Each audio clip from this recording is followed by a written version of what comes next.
1027 WNEW, New York. You can't come popping in here gay as a cricket. Broadcast live from Midtown Manhattan, where on a clear night you can almost see the homeless changing from their old winter clothing to the latest spring fashions. It's the Ron and Fez Show, and I'm your announcer, Al Dukes. And now let's introduce your hosts, two guys who found 325 million reasons to finally take a trip to Jersey. They are Bennington, Fez WNEW, radio's quick picks. Ron! Fez! Ron and Fez! Hey! Hey!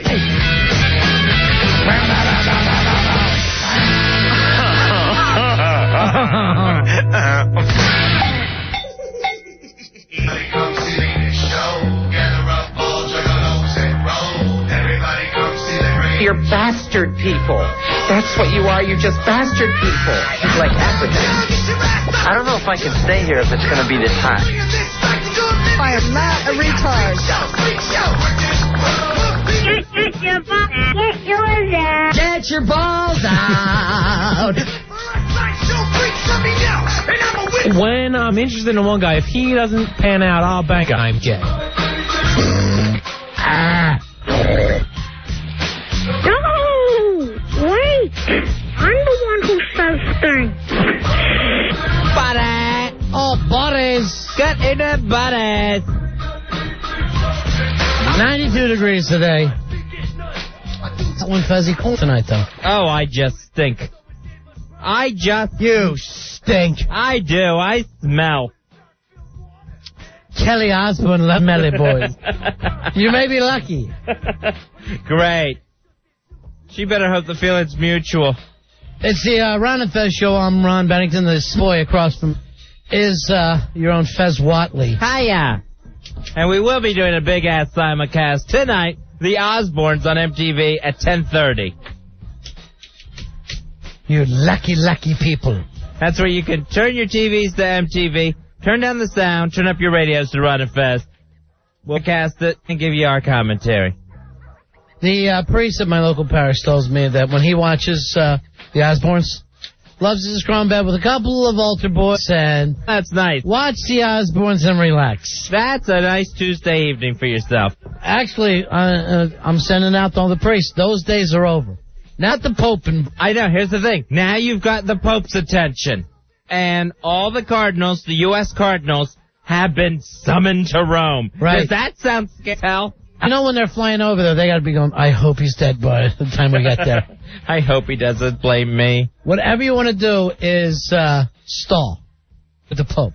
Now the U.S. cardinals, I guess there's 8 of them, they got to head over to Rome, to the Vatican, for talks. They're getting a talking to. That's April 23rd, 4th, a Tuesday and Wednesday. 2 days of getting screamed at for letting your priest touch kids. Touch is one of the better things. And, you know, here's the thing. If you're going to have to keep touching, can one of you touch a girl just once? Just to break it up.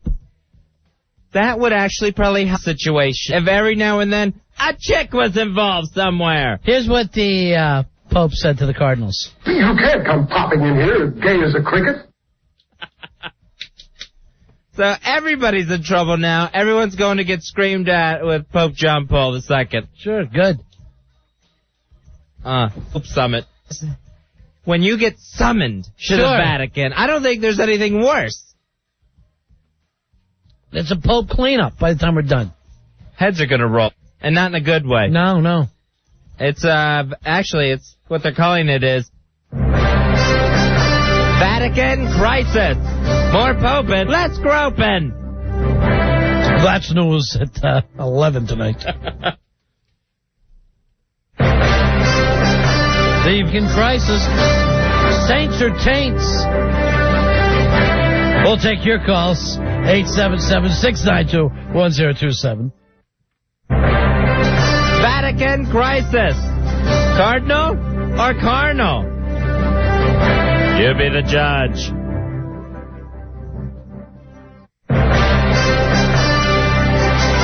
Vatican crisis, the Pope says, no more ass Wednesdays. Coming up next. Vatican crisis. We're taking the sack out of sacrament. Phone lines will open 877-692-1027. We need to do more hard-hitting shows like that. That's what we need. More stuff like Vatican crisis. Taking the dick on addiction. That way when I give out the phone numbers, it sounds much more impressive. It does. Try it again. Vatican crisis. They're doing it dogma style. Phone lines are going to be open for you. 877-692-1027. And con lines. Let me try one. Vatican crisis. John Paul II. Many kids getting touched. The phone line's 877-692-1027. It does work better with the phone lines. You're right. Yeah. Vatican crisis. Hail Marys, not male Marys. We'll look at both sides of this issue. Vatican crisis. Sipping the deacon. I get it. Sipping the deacon. Details to follow.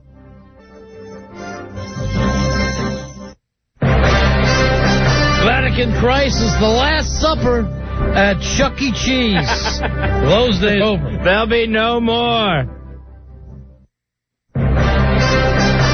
Vatican crisis. Getting our priests fixed. Coverage at 11.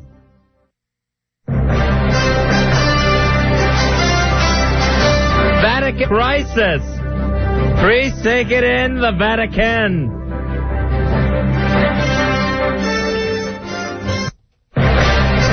Vatican crisis to sermon with love. Phone lines are open 877-692-1027. Vatican crisis. An in-depth look at the archdiocese. I like that one. Tribes the priests.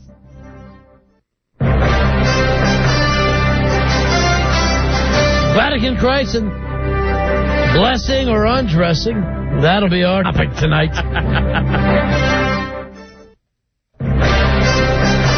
Vatican crisis. Altar boy, are you in full now? We'll be taking your calls. Here's Mike. Mike, you're on Ron and Fez. Hi, Mike. Can I have some music? Oh, sure, buddy. Oh, hey. Vatican crisis. Pope cuts down molestation 50% by saying no meat on Fridays for the whole year. I get Love it. you. I get it. Meat on Fridays, Fez. Thank you. Appreciate it. Hey, Anthony, you're on Ron and Fez. Hi, Anthony. What's up, Ron and Fez? I got a double for you if I can music, please. Here you go. Vatican crisis. More Bible, less child. Also known as sex in the Kindergarten of Eden. Thank you, Kindergarten of Eden. Hey, That's good. Hey, Paulie. Paulie, you're on Ron and Fez. Hey, Paulie. Hey, guys, what's up? Cue the music. Here you go. Vatican crisis. Boys in the rectory or boys in the rectum? Phone lines are open 212-757-1027. Phone lines are open. That's correct. 877-692-1027. Hey, Pete. Pete, you're on Ron and Fez. Hi, Pete. Cue it up. Vatican crisis. Let's get to the bottom of this. Little boy. It's kind of mean. Thank you, man. Hey, Bill. Bill, you're on Fez. Hello, Bill. I got a Vatican crisis. Okay. Really? Here's your music. Vatican crisis. Reconciles it. Thanks. I enjoyed that one. Here's our buddy Mikey D. Oops, sorry. Go ahead. Apparently we were getting a report. Vatican crisis. Lay leaders, yes. Lay altar boys? No. No. No. I wouldn't do that. Never. I'm not going to do I don't like that. Not again. I don't like that. Not twice. Nope. No, sir. Mikey D, you're on Ron and Fez. Cue music, please. Vatican crisis. Priests show their forbidden fruit to teenage boys. Vatican crisis. Any one of these teenage boys ever think of swinging back? Never. They just keep going back and dropping trow again. Yeah. Shaking their little makers. What's a priest supposed to do?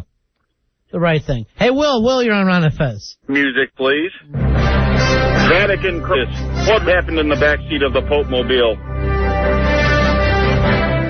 Boy, this is going to be a big show tonight with this news. Lots of special reports coming in. Giovanni, you're on Fez. Hey, Giovanni. Hey, guys, give me the horns. Vatican crisis.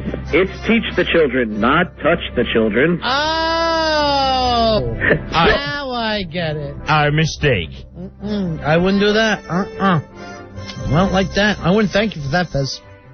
Here's Mike. Mike, you're on Fez. Hello, Mike. Hey, guys. Yeah. Can I get the Vatican crisis music? Sure. There you go. Vatican crisis. They're putting a lick the Catholic. Maybe they should try to take it out. Yeah. Taking the lick Out of Catholic. Finally. 877-692-1027. Hey, Alex. Alex, you're on Ron and Fez. Hey, Alex. Hey, Yeah. let me music, fellas. Vatican crisis. Is your deacon my mouth? Vatican crisis. Is your dick in the mouth? Hey, Now, fellas. if the Post doesn't steal that, they're not the Post anymore. They've lost their touch at that point. They should also put a picture of Mike Piazza and Eddie Trunk. You know what? I'm going to give you... that thing is too funny. You're going to go in the big-ass prize closet. There's a wedding bell. That's good. Is your deacon my mouth? Vatican crisis. Oh, that's the funniest one ever. Is deacon my mouth? Vatican crisis. Masses of asses. Vatican crisis. Body of Christ. Spunk of Father Rodriguez.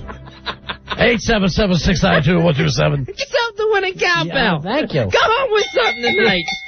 For heaven's You know, I sake. plan on leaving here a lucky winner. Whatever happened to my tchotchkes? Where's the DVDs I've been begging for, Rory? You've ever asked is a wall of DVDs. A huge wall of free DVDs. Just stacks. Michael, you're on Ron and Fez. Hello, Michael. Music, please. Oh, sure. That crisis. They sing hymnals in church, not Hummers. Okay, thank you very much. No cowbell. Nothing. Nothing. The Pope has all 8 of the U.S. Cardinals. And you know what I think? It's going to be like the last scene in The Godfather. They're just going to be getting whacked all over town. They have all been told to get themselves to Rome, to the Vatican, for a special meeting with the Pope about the crisis of kids getting molested in churches everywhere. How about this? Just don't do it. That's probably going to be first on the agenda. And here's the thing. If you're a priest and you want to break whatever little Catholic deal you have, go out with a 24-year-old man. Enjoy yourself. Give him a reach around. Relax over the weekend. Go in and confess it on whatever day it is. Monday, you have crazy weekend. And forget about it. Then you're fine. Don't touch kids. You think that's how the meeting's going to go? That's what I would say. If I'm... Any word on whether I'm Pope or not, Roy? Have we seen the cigar smoke? No, I'm still waiting to hear from the Vatican. Well, let's suppose, like the Pope said, you know, he gets these, hey, I'm hearing some of the American priests occasionally go out to male clubs 3 o'clock in the morning and they're doing things with dancers. He might go, well, whatever. Nobody's going to get mad at that. No, it's when you touch the underage kids. Is that so hard? Keep it confined to male dancers and escorts. That's all we've ever asked of the Catholic Church. It's not that difficult. Vatican crisis. Fashion booths are not buddy booths. Details to follow. All right, here's Reef to our own instant feedback. I like this one, Fez. Vatican Christ, Jesus saves, Father lives. Hey, Bob, you're on Fez. How are you, my friend? Hello, Bob. Bobby. Do it. Yeah, sure. There you go. This just in. Vatican crisis. All cardinals come now. Leave altar boys behind. Thank you. Boys behind. Come now. No dumps yet, right, Roy? We're all on top of things? No, we're good. Even the deacon joke. Yeah, it was a little tight, but it was okay. Tight. Good one. You're in on a Vatican crisis. Yeah, you're doing ass jokes, finally. That's all we've ever wanted from you. You're a good-looking kid. You're a Catholic, right? Yes, I am. Anybody try to touch you? Anybody ever tried to get you, as I heard, to kiss Jesus while you're in the... That guy was so pathetic. No, but I have had... Kiss the 6-inch Jesus is with the little boy. It's when I Jesus. I did go to an all-Catholic boys' school, and Ew. there was a couple of the brothers and priests that were a little effeminate and a little, kind of touchy-feely, rubbing the back type thing. Really? Usually I just pushed them away and just walked away. Usually you just went for it. I seen you with Fez. One of these days, Fezzy.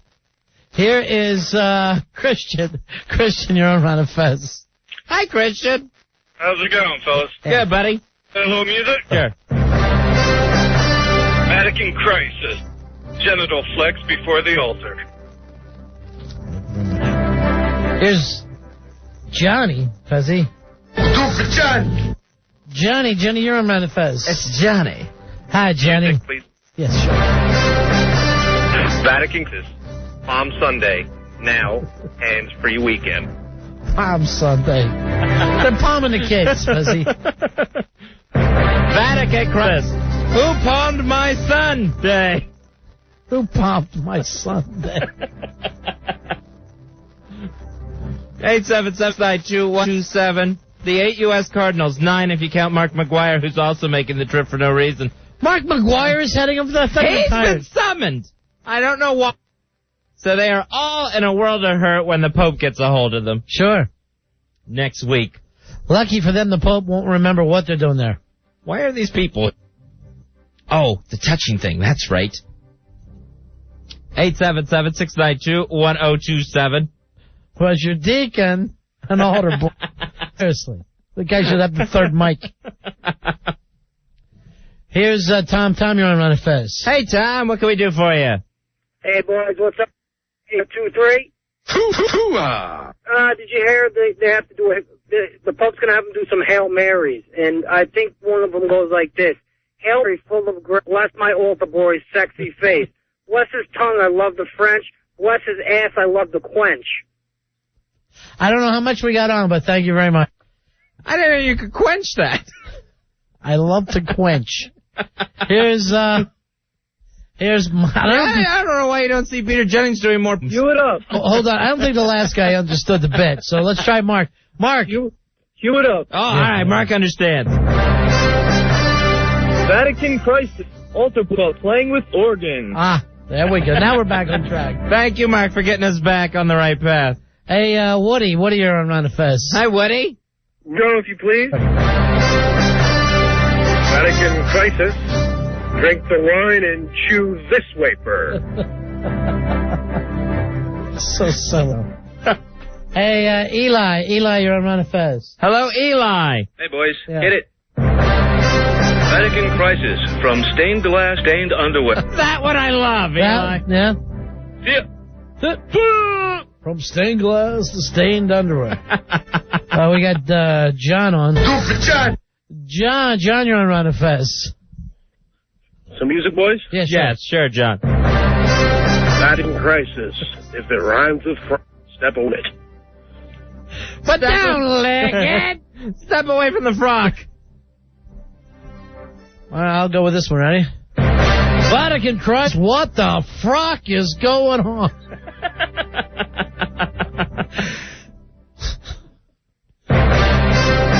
Vatican crisis. Shall not steal. A kiss. That one's kind of almost sexy. Hey, James, you're on Round of Fez. Hello, James. What's up? Music. Vatican crisis. Jesus really does love the little children. All right, no one is saying that our Lord touched anyone. Now you're offended, huh, Fez? Finally, it took this long. 22 minutes into the bit, you're like, hey! Please be. You're going to find yourself summoned, mister. All right, let me try this one. All right. Vatican crisis. Your kid have a confession. Happy ending? Check with us at 7. Would you like this to have a happy ending?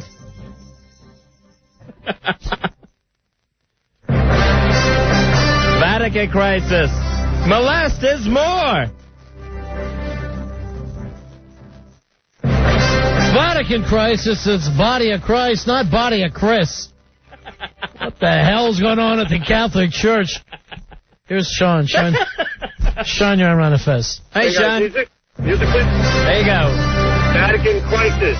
It's catechism, not can I kiss him. There you go. Thank you very much. Vatican crisis. Don't be catechism.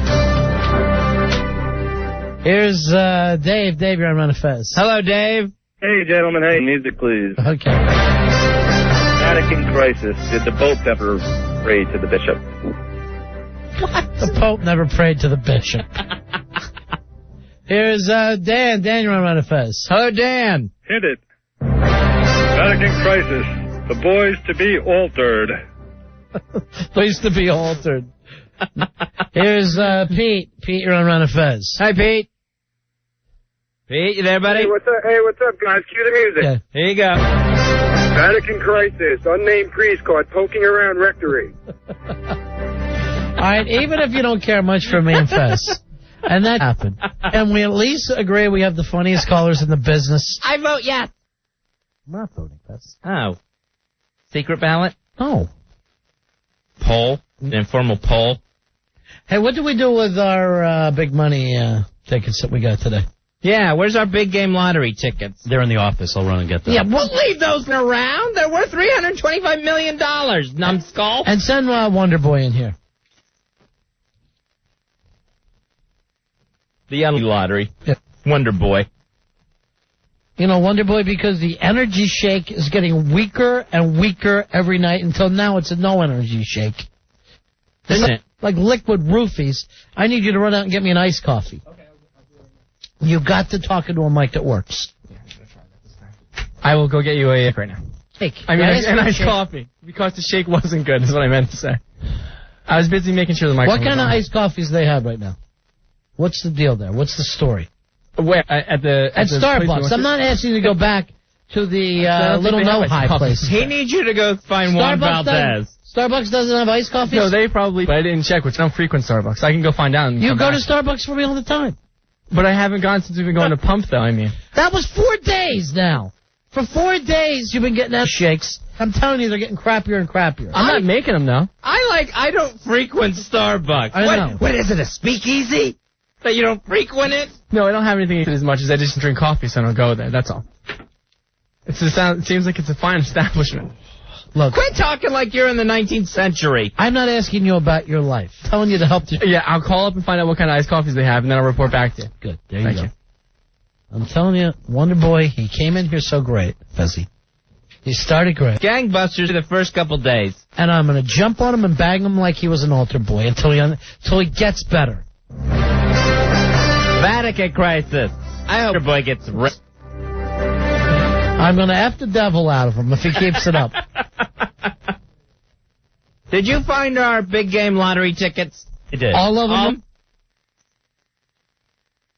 Yes, that's all of them. all of them. You know he's a rich kid when he leaves our money laying around. $325 million means something to that kid. If that check was in the mailbox, he wouldn't even walk out till he had to mail something. Till a solid gold butler went out and got it. Work at a solid butler do. He just likes it because it's fancy. Was that right, Richie Rich? Yep, that's right. Cadbury. Look at you. His dad looks like that Monopoly character. A Monopoly man. Seriously, what's with your dad dressing like a Monopoly man? And literally driving a train. And what's with his free parking? Why does he get free parking? It's stylish. He likes it a lot. Where are you eating tonight? Park Place? Dad taking you out to Park Place? Then a boardwalk, you rich bastard. This weekend, I want to stay at one of his hotels on St. Charles Place. Or Marvin Gardens. I'm not sure which. Here's the beverage lineup. Where's the iced coffees? Why would I get everything but iced coffee? Because they think you're cold. Right here at Cold Drink, They give me 3 pages. They gave you 3 pages, and all it says at the bottom is cold drink. At the very bottom. They're so effing retarded. What is wrong with you? Nothing. It goes to the next page, Ronnie. It goes to the top of the next page. Cold drinks for Starbucks. And what did it say there? I need you to think for me, not hand me 3 pages of stuff while I'm on the air. And I gave this to Walter Boy. Wonderboy. You see how tired I am? I'm now calling people Walter Boy. Billy, just do something. I don't care what it is. Just do something. You know something, Billy? Fall off the wagon and give us 15 minutes worth of material. When you remember the night you were drunk, you made this noise. That was your peak.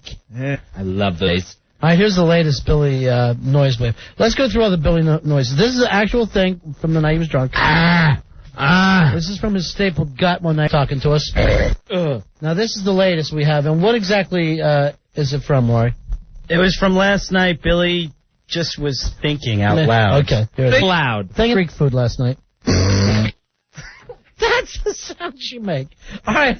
Listen to the real. If you were working in a nuclear reactor, those noises, you live for your life. Something's going to explode. This was a little snort he had out of his nose once, though. All right, so this is all the Billy noises have together. And this is just, we just take these and isolate them from time to time. This is what Billy sounds like.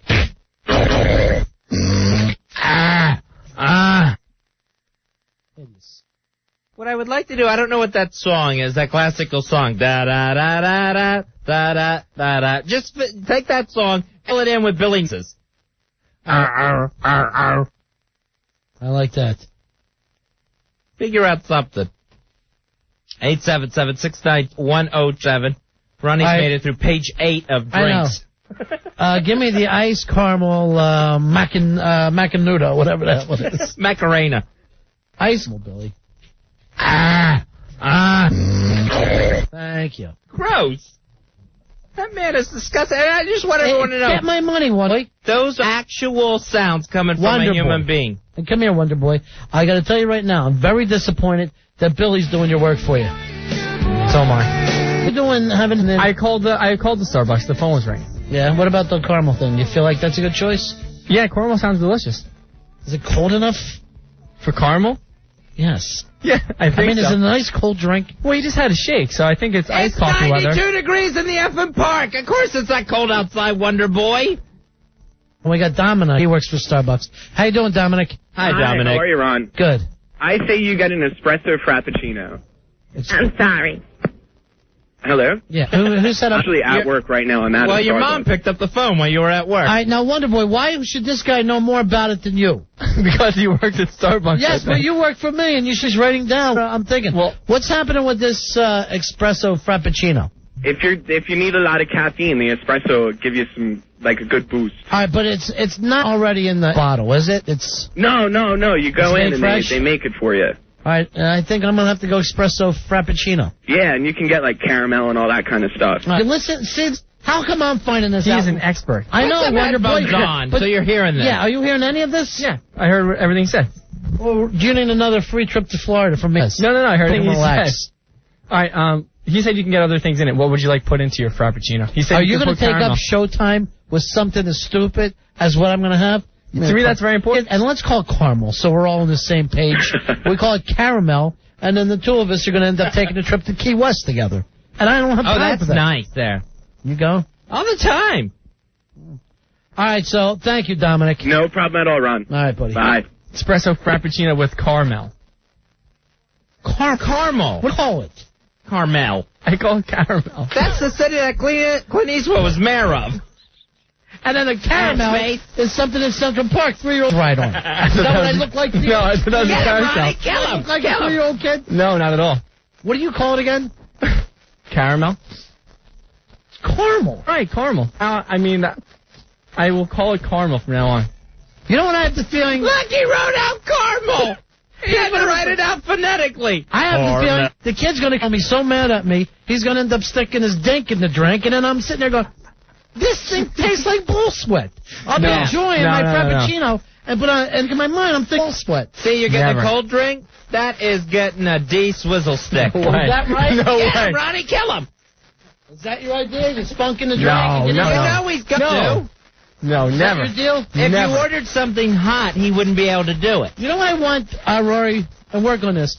I want a biologist to test all that Wonderboy with me. Of course. Hire him. We can do that. That's easy. And Huck, I want you to check his D for Frappuccino. That's right. Right away. Dust his D for Frappuccino the second back. Make sure. I'd rather just dust it myself and bring you the results. I don't think I want Hawk to dust it. I promise I won't lie to you. You saying Hawk doesn't know how to dust a D? I don't know how to do that. If you got as many moles on your D as you do on your back. Ow! My D is mole-free, I promise. Because look at his back, Fez. Do I have to? Yeah. I think that's one of the you can add to your Frappuccino. You put a mole in there, I'll kill you. All right, let's see, Moley. Would you like me to come over there, or is this a good distance? Well, he wants to touch. No, I don't. Come on, that could be your girl circus thing. You touch. No. You know what I want to do there? Get away from my drinks. Is connect the moles. Oh, my God. I do you a favor. Why are you wearing your shirt so low that your ass crack's hanging out in front of my partner? You taunting him. Or you getting yourself ready to destroy my caramel. No, because I don't take my shirt. No one knows how low my actual pants are. So. All right, so espresso frappuccino with caramel. That back is nothing that too but much moles is going to and get me broken... cracked up. I just want and then when I want to move on and do the show, I don't want to do your job for you.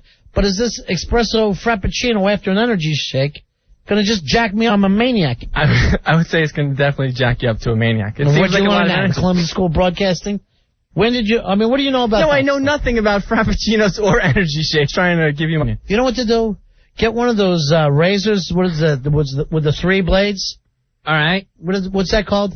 The Mach 3? Thank you. The Mach 3. Why don't you know, Wonderboy? Get a 3. Okay. Get your roommate to scrape it down the moles and let's get rid of them.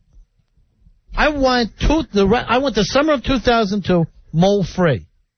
But we can do the show from the park some evenings and sit out there shirtless and not be embarrassed to have you around, Wonderboy. Well, I'll just work those nights in the station. Run the board that day. What you're saying. All right, so can I thank you? Can I?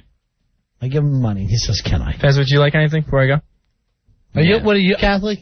Yes. All right. Then, do you believe in God? Yeah. I want you to swear to him, his son, and the Virgin Mary, you're not going to put your D or anything else in my Frappuccino. Swear to God, Son, and his Virgin. I'm telling you right now, you can't fart on it. The same thing. You fart on it. There will be no excretory activities done anywhere near your food.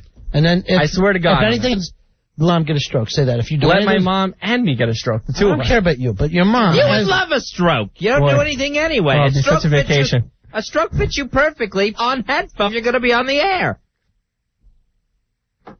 Jeez. I don't know if I want a Frappuccino. I'm starting to worry about the espresso. I say get double, become a maniac, and kill him. Everything doesn't have to end with him killing me, I don't feel like. I'll do the work. I'll bake him. I'll up the body. Again. You got lime? I got lime. Billy, what about you? Billy's with us. And there's no one here that'll testify against you. Get out of here, Wonderboy. I don't even want to look at you. Get my call. Frappuccino. Who says caramel? Nobody. Old women? Rory, what do you say? Caramel? Yes. What's this caramel? He just said, I don't frequent that establishment. He thinks he's an old lady in the 19th century. Call him back in here right away before he goes down there and embarrasses us. Don't go down there saying caramel. I won't. I have my phonetically And what century spelled is this? 21st. Still. Right? It ain't the 19th century, you're not an old lady. Caramel. I know. Morgan Freeman isn't driving you to the Starbucks. Caramel, I got it. I promise. It'll go effortlessly. Without a hitch. I know it'll go out effortlessly. You put no effort into anything. I walked into that. You know what? Let's, how quick do you think you can be? How about, you're back? I don't know how long it takes to make it, but I'll give you back in, before 10 of. Depending how long it takes for them to make it. Alright, if not, we're burning off a mole, okay? Yeah. We're burning off a mole. How about... No, you said 10 of. Wait, I want you to do something else for me now. Ready? Go. Go. 10 of. You have 11 and a half minutes according to our clock. Alright, let's take a break. And I will burn them all. I will hold a match to it. 10 minutes if you're not back with the Frappuccino. I'm not even sure I want now. I think the energy shake's starting to kick in. I'll burn off a mole. 877-692-1026. It's the Ron and Fez Show. Ron and Fez. Frequency. 107 WNEW.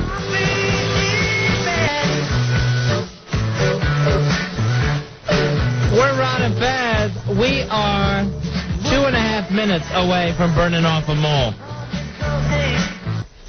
Wonderboy went to the Starbucks to get Ronnie a caramel frappuccino.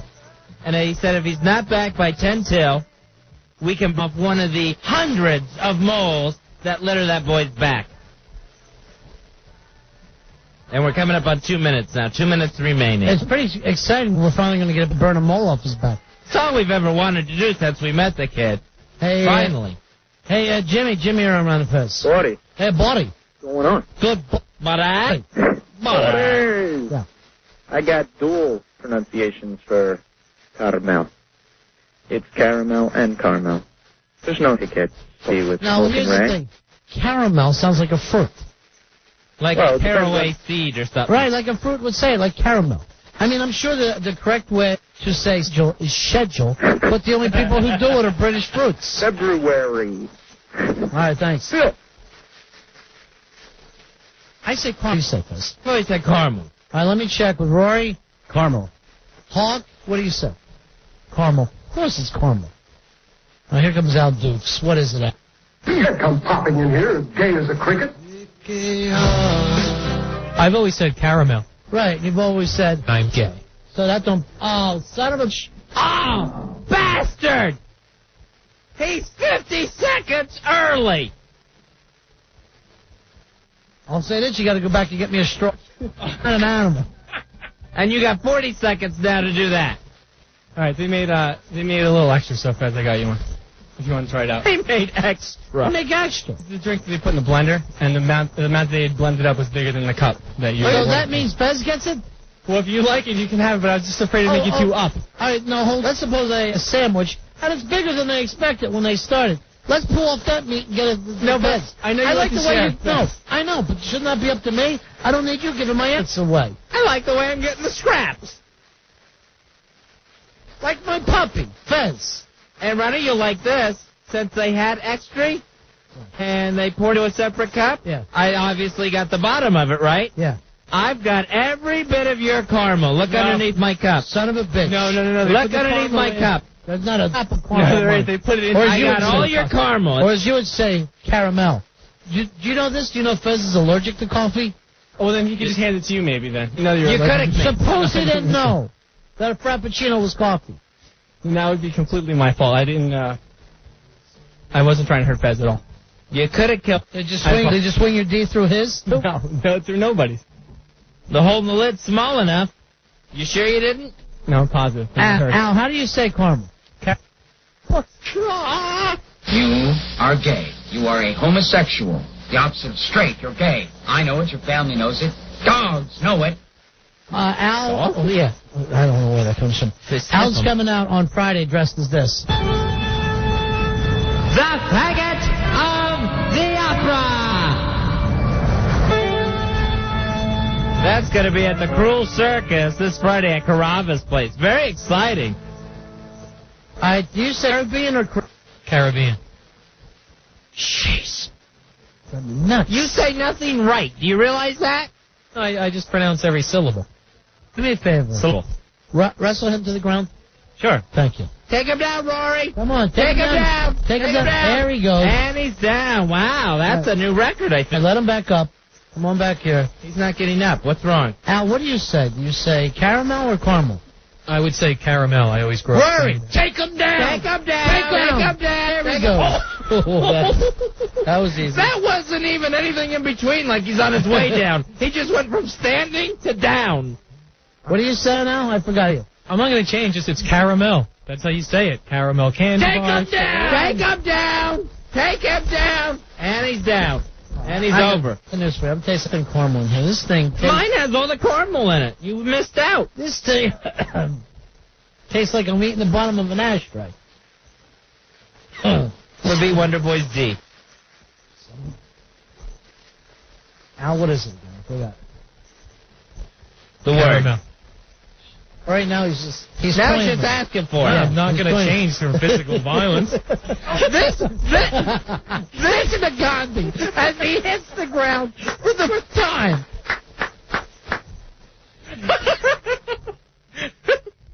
This is what you take a stand on? You get berated today. You will not break me, sir. You will not break me. You can snap my bones. You can spill my blood. But my sweat was caramel. Rise up! Rise up! You watched a man destroy a pinball machine that you went away to get, but caramel is what you stand up for? This is where you draw the line in the sand? No, it looks silly. I came in here, I said it's caramel, then to change it just because the guy had me down on the floor. You're wearing a costume Friday night that says Faggot of the Opera.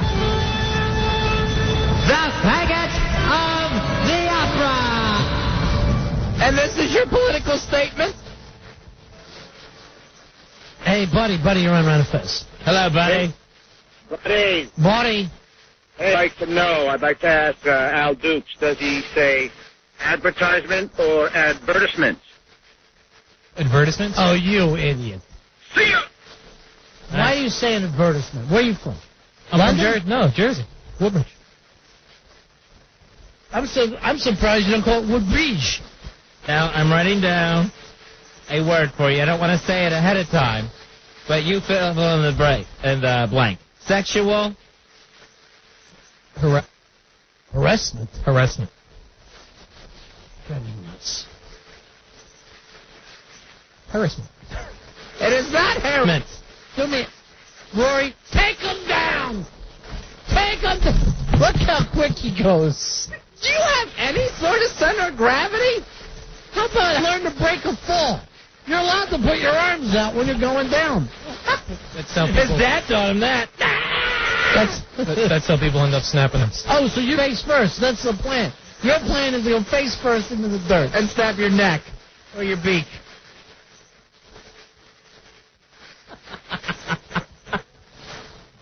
I stand before you today. I will not be judged. I say to thee, it is caramel. I will go to my maker, saying caramel, as my forefathers said. I leave this world as I arrived, covered in chewy caramel. What a nut bar. Caramel-flavored nut bar. 877-692-1027. There's our big cruel circus, which is going to be an absolute freak show this Friday night. It's going to be at Carabas Place in Greenwich Village on West 4th Street. In fact, we have some more acts coming in tonight. We're going to pre-audition before the Cruel Circus on Friday night. Yeah, the people that we've got so far, just fantastic. I will say this, I thought, well, we'll have the freak show of freak shows. Not with this coming out of Tennessee. No, this is what we want for the Cruel Circus. Al Dukes, if there's any way to arrange this, let us know. Siamese triplets, born Ronnie. Siamese triplets to a couple in Tennessee. The woman said, I already had 8 children. I knew I was pregnant, and I could tell there was 3 fetuses inside me. How could she tell? Said I've had twins before, and I know what multiples feel like. Oh, God. So she decided not to go to the doctor at all. She completely kept the doctor's visits for this pregnancy because she's had 8 kids. Right, and I guess once this last 3, that's 11. So who knows more, her or the doctor? Right. So then it turns that she had triplets all connected at the hip. They rushed them to the hospital. Oh, my God. So it says here the Siamese triplets. I've never heard of Siamese triplets, by the way. Just twins. I've never heard of the... by the way, Siamese no longer used. It is conjoined. Really? Apparently, we don't want to go out of our way to make Siamese twins different or odd. Maybe these are actually from Siam. Yeah. I think the first conjoined twins whatever grew out of Siam. So the conjoined triplets, they all have separate organs except for their feet and legs. Now these triplets, they decided to name them after their favorite person, Psychic Bob, whoever the hell that is. And they're actually going to try to get in contact with Psychic Bob to see if their will live long enough to at least turn 25. Will their Siamese triplets live to be 25? All we're shooting for is 25. So in honor of their friend Psychic Bob, they named the triplets Bob, Bobby, and Bobrella. Where's this at? This is Tennessee. The story is out of Nashville, Tennessee. Now, they have no intention whatsoever to separate the conjoined triplets, Bob, Bobby, and Bobrella. Now, are they sharing organs? I think they have separate organs, but I think they're sharing feet and legs and hips. Yeah, but look, like with Paul McCartney's chick, you can come up with a foot and a leg that's plastic, looks as good as anything else. Well, they have decided not to do it. The triplets are worth a lot more money if they are not cut into 3 different people. According to the mother of the Siamese triplet, no one wants to see a freak show with 3 former Siamese triplets. They want the real deal, and the real deal pays. Tell me lying, Fez. Tell me that this is some kind of funny prank. I would love it. This is from the 1010 Wins news site, and Al Dukes actually went to 1010's newsroom in our building, and they have confirmed that it's a real story. Because I'm thinking that this was going to be a Drudge Report story, which... Right. If it was on Drudge, you just simply hit delete and you move about your business. This is on the 1010 News Win site, and it's Siamese triplets that won't be separated because parents know people will pay to see them. I have to agree. I would love to have them at the Cool Circus. Ain't no way we're separating the Bobs. The Bob. Come on, Bob. Skinner, after letter Skinner. Bob, Bobby, Bobrella. Time for another. I don't want to hear any shenanigans. Honey, wake the Bobs up. We got to get moving. We got a show to do. We're kind of fair. Outside Pigeon Forge. We're going to Dollywood. We're taking the Bobs to Dollywood. Come on. There's the alarm clock. Get it right, you Bobs. These kids, these Siamese triplets, they must actually have to walk like the monkeys did at the beginning of their show. Here we come. With their legs intertwined. Just a couple of Bobs. The Bobs. I can't wait to see the Bobs. Siamese triplets that won't be separated. Hot Bobby and Brilla. Everybody loves the Bobs. All right, the instant feedback says, what kind of toilet do they have to have? Well, they're in the sea, so I don't know how that's going to work anyway. Yeah, they're going to be outside no matter which way you look at it. That's the thing. They're in Tennessee. Who's going to stick up for them? Maybe you have Tipper Gore, who's human then. But Tennessee sees this as another natural resource, so they're fine state. If elected, the first thing I plan to do is breaking up the Bobs. You can get my Siamese twins when you pry them out of my cold, dead hands. Conjoined today, conjoined tomorrow, conjoined forever. The Bobs. Bob, Bobby, and Bobrella. Come on, conjoin the twins. Bob, and Bobrella. Show. Now, the only reason they want to get a hold of Psychic Bob, their favorite psychic, is to see if the babies will live long enough to 25. They're thinking they got they're hoping for at least 25 years of making money on this team. The Bobs. Bob, Bobby, Bobrella. All right, now this seems like it's a bit, right? Yes. It's got to be a bit. Now, the Psychic Bob we got turns out to be fake. All right? So 10 Wins has got to be playing this. It's another 10-10 Wins joke. 10-10 Wins? It's not April Fool's. Who says he's not actually psychic? Shoulders this receiver, gets lost in TV wrestling, and forgets what the caller is rambling about. This is how like his son 2 years ago. So that's Psychic Bob's whole gimmick. So we got to be getting played. Well, the only confirmation I have on this is Al Dukes, who is confirming it for 10-10 Wins. He also says caramel. He says it's with caramel goodness. 877-692-1027. Hey, Mike, you're on the fence. Guys. Hey, what can we do for you? Well, I was thinking about it, and I realized they're probably not going to separate them because they could save a lot of money on shoes. But then I realized they're in Tennessee anyway, so they ain't wearing shoes. All right, thanks a lot. The two boys would be able to bang Barbarella. They had a natural born threesome. People are sending me some Bob stuff. He looks like a crazy old man. It cannot be correct. You think this? There's too many weird things. The fact that Ben had 8 children already. She didn't go to the doctor. She knew she was carrying triplets. Siamese triplets. There. The crazy names. Bob, Bobby, Barbarella. That they're open admitting they want to make money off of them and refuse to separate them. Then they drag in Psychic Bob. That's a lot to have to believe. Now, if I could raise my kids in a sideshow environment, I definitely would do it. Really? Yeah. Because there's no better people than show people. Hey, Dan, you're on a Fez, buddy. Hey, Dan. What's going on? Yeah. These kids are going to have a horrible life. I mean, what if the one in the middle decides to blow its head off? Can the other two live? No, the other two would either die, and if they did an emergency separation, it's the one in the middle, so forget the act. It can look like South Park, like the conjoined twin heart who's still strip in the center. Now, let's suppose that somehow one of them can turn around and start banging the sister, Fez. Would that just be considered batch? Self-pleasuring. Since it actually is that one's own body as well. Interesting moral dilemma. Do they get to vote times when they get older? Yes, I would let them vote 3 times. Of course, it wouldn't be a secret ballot, at least not to them. I think yes is banging the sister, and I think yes, they should be all able to vote. Those are my opinions.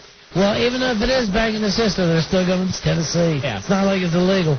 There's no one stopping them. Hey, Raymond, you're on with us. Hey, Raymond. Hey, how you doing? Good. I was giving you a call because that has to be a hoax. Because if the joint twins, that means that the egg has split. So how could that be 2 boys and 1 girl? That's impossible. Yeah, that's a good one, Fez. You never see mixed conjoined twins. That's right. Yeah, they have to be identical because the egg split. You know what? Well, we don't know if Bob and Bobby are actually boys. Oh, they are. See, this is, it's got to be a bit. That seems really unbelievable, and if this turns out to be a hoax, Wonderboy says we can burn a mole off of it. I know, Yeah, right. Now, Ray, what about the twins? Isn't the egg split in there? Yeah, sure. Well, you're going to have 2 twins that aren't the same sex. Jody and Buffy. No, not identical. Not identical. Once they're identical, they're Siamese. How could a boy and a girl be identical? Well, if they're joined together, that has to be the same egg. It can't be 2 separate eggs and they'd be joined together. See, this You is see what one I'm night. saying? This is one night that we need Melissa, the biologist, and I think she's working tonight. Someone who knows something about some biological science. All right, first we need to know how the twins think, and believe me, I think all twins are freaks. A twin, when they look exactly the same, they freak me the F out. I don't know if they're little kids or if they're adults. And they got powers. They know what the other one's thinking. It's half a person walking around as a whole. So 877-692-1027. Give me the master's degree back in here, too. Hey, Scott, you're on with How you doing, Ron? Yeah. Hey, it's got to be how did you give birth to them naturally? If they connected by the side, it's impossible. I never said naturally, did it, Fez? No, let's see. It says, I knew I had 3 fetuses inside because I had twins before multiples. Felt like when they turned out to be triplets connected at the hip, that's when they rushed her to the hospital. So she was having them at home, and they had a complication to the hospital. All right, I'm voting for hoax. Al Dukes, you swear this is no hoax? I say it's not a hoax because the 10-10 wins guys told me it was real. Leave them. You're betting your career on it? Oh, I'm not sure I bet a career on it, but Did you ask more than one person, or did you just ask Superstar? Chris, you're on Run Fez. What's up, guys? Listen, if it's different sexes, if you have 2 boys and a girl, even if it's twins, if you have a boy and a girl, it means the mother released separate eggs, and then they were fertilized. So how can they be conjoined if they're from separate eggs? It's a hoax. It's a hoax, Al. If they're separate sexes, it's a hoax. maybe So either way, a hoax. It's a hoax. could be a freak of nature. Later, guys. Al, here you go. Go to encyclopedia.com. I had this sound on the instant feedback. Size twins are the same sex. But our Siamese triplets. And you've bet your career on this still 10-10 win. I I believe when they told me it was real. It was real. Why they wouldn't put it? They don't make stuff up there. Did you go check on it anywhere? Did you check it today? This story came out of Nashville, according to their website. I was checking some of the papers. I didn't, well, the online editions. I didn't really see anything. Of course not. It's a hoax. So everyone knows this part of the story. There are no specific names mentioned in the article. And you're on a Fez. Other than Bob, Bobby, and Barbarella. Hey, Ann. How you guys doing? Yeah. All right. I'm a biology major, and I can tell you that it's impossible to have the two eggs do that. You have to have one egg. The way the twins work, you have a monozyte and a dizygote. The monozygotic is the only way that you can have that, where the egg will split, and it has to split 3 different ways, meaning that you have to have 3 people of the same sex. Or you have 2. All right, Al, what do you say to this young lady? Well, I don't know a lot about biology, so I don't know what she's talking about with the eggs, but this crazy nature all the time that happen. Give us another one that would be as nutty as Siamese twins being of different sexes. It's like when they have the twins connected at the back of the head. That's what we're talking about. That's conjoined. They would be of the same sex. That's what this deal is. This freak of nature is already the freak of nature. What about the teenage bald boy? Grew up. Oh, no. Never mind. The little boy who never got pubes. Yes, there are freaks of nature. You're absolutely right, Al. How old By were you? standing here, you proved your point. You were 21 with pubes? It was late. I was driving? You know, honestly, possibly right around the same time. I know in 11th grade, here in high school, I didn't. All right, so that's like 17 years old, and 17, even 18 years old, maybe. You got nothing. I had nothing. All right, let's get the story at hand instead of talking about your... Before we have you opening for the triplets. 877-692-127. The is out of Tennessee from the 1010 Wins news site. Siamese triplets are born. All right, it's 2 boys and a girl, correct? The names are Bob, and Barbara. All right, also... That's all we know. All right, Al, while you sit here, I'm getting this. This is from biology.com. There has never been Siamese triplets. It is impossible. This could be the one-time freak thing. I mean, it's never been. This is a one-time thing. By driving before you got an ass hair. Did you have to pull over once it popped? No, I don't remember, the first day. Your mom has it in the scrapbook. Here is Dan. Dan, you're on Ron and Fez. Hi, Dan. Hey, Ron and Fez. Yeah. Hey, I really believe that you believe what you heard on the news. But I'm calling to tell you that is completely impossible. It cannot happen. I'm a fourth-year medical student and racking my brains trying to think of some bizarre way that you're talking about that this can happen. Can't happen. So Siamese triplets can't happen at all, or Siamese triplets of different sexes can't happen? Siamese triplets can definitely happen. I think I've heard of it before, but not different sexes. Impossible. Impossible. The same egg would have to split 3 ways. Al's that children are born like paper dolls. They just come up and out, and you just cut them with scissors. All right, thank you very much, Dan. No sweat. Bye, guys. All right. Well, we solved this one. Yeah, so we still have the best freak show in town. The Cruel Circus. It's going to be at Caravas Place in Greenwich Village, West 4th Street, this Friday. Ron, you're on Ron Fest. Hello, Ron. Hey, what's up, guys? Hey, buddy. Hey, didn't you say they shared one set of hips and one set of legs? They're all connected at the hip, and the story reads that they have separate organs except for their feet and legs. Oh, okay, because where's the genitals? They would each have them. Al, where are they? What, just hanging around? Yeah. Where they should be. Now, Al said that... Aren't they supposed to be between the legs? Yeah, Al said that he shares his genitals with his sister. Why, Al? Wait a minute, they're not Siamese or conjoined twins. No, it's just they're close. Oh, Albert! All right, here is F me boobs, Fezzy. Who knows what she's talking about when it comes to this? She's got conjoined breasts. Hey, F me boobs, how are you, darling? Hey, guys, how are you? Hi, baby. Hi, F. This absolute hoax. I'm an ultrasound tech, so when there's triplets involved, if they are identical, they are the same sex, the same gender. There has never identical triplets of different sex. All right, what about conjoined triplets? Nope, they have to be identical, or of the same gender, I mean. Have any conjoined triplets at all, ever? No, I've never seen it. in my whole career, never. Al, what do you say that means? And that's months. She hasn't been doing this for that long of a time. I mean, she's in one. 3 years. Why are you attacking other people instead of maybe your source is wrong? But if somebody didn't see a medical odd, it doesn't mean that it exists because they haven't seen it themselves. What exactly did 1010 Wins say to you when you took them the story and said, "Is this true?" They said, yes, it's a story. I said, would you guys have posted Were they this? laughing when you left? No, they were very serious. I said, would you have posted this if this is a fake story? They said no.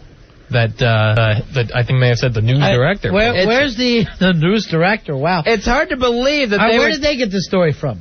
That they posted it?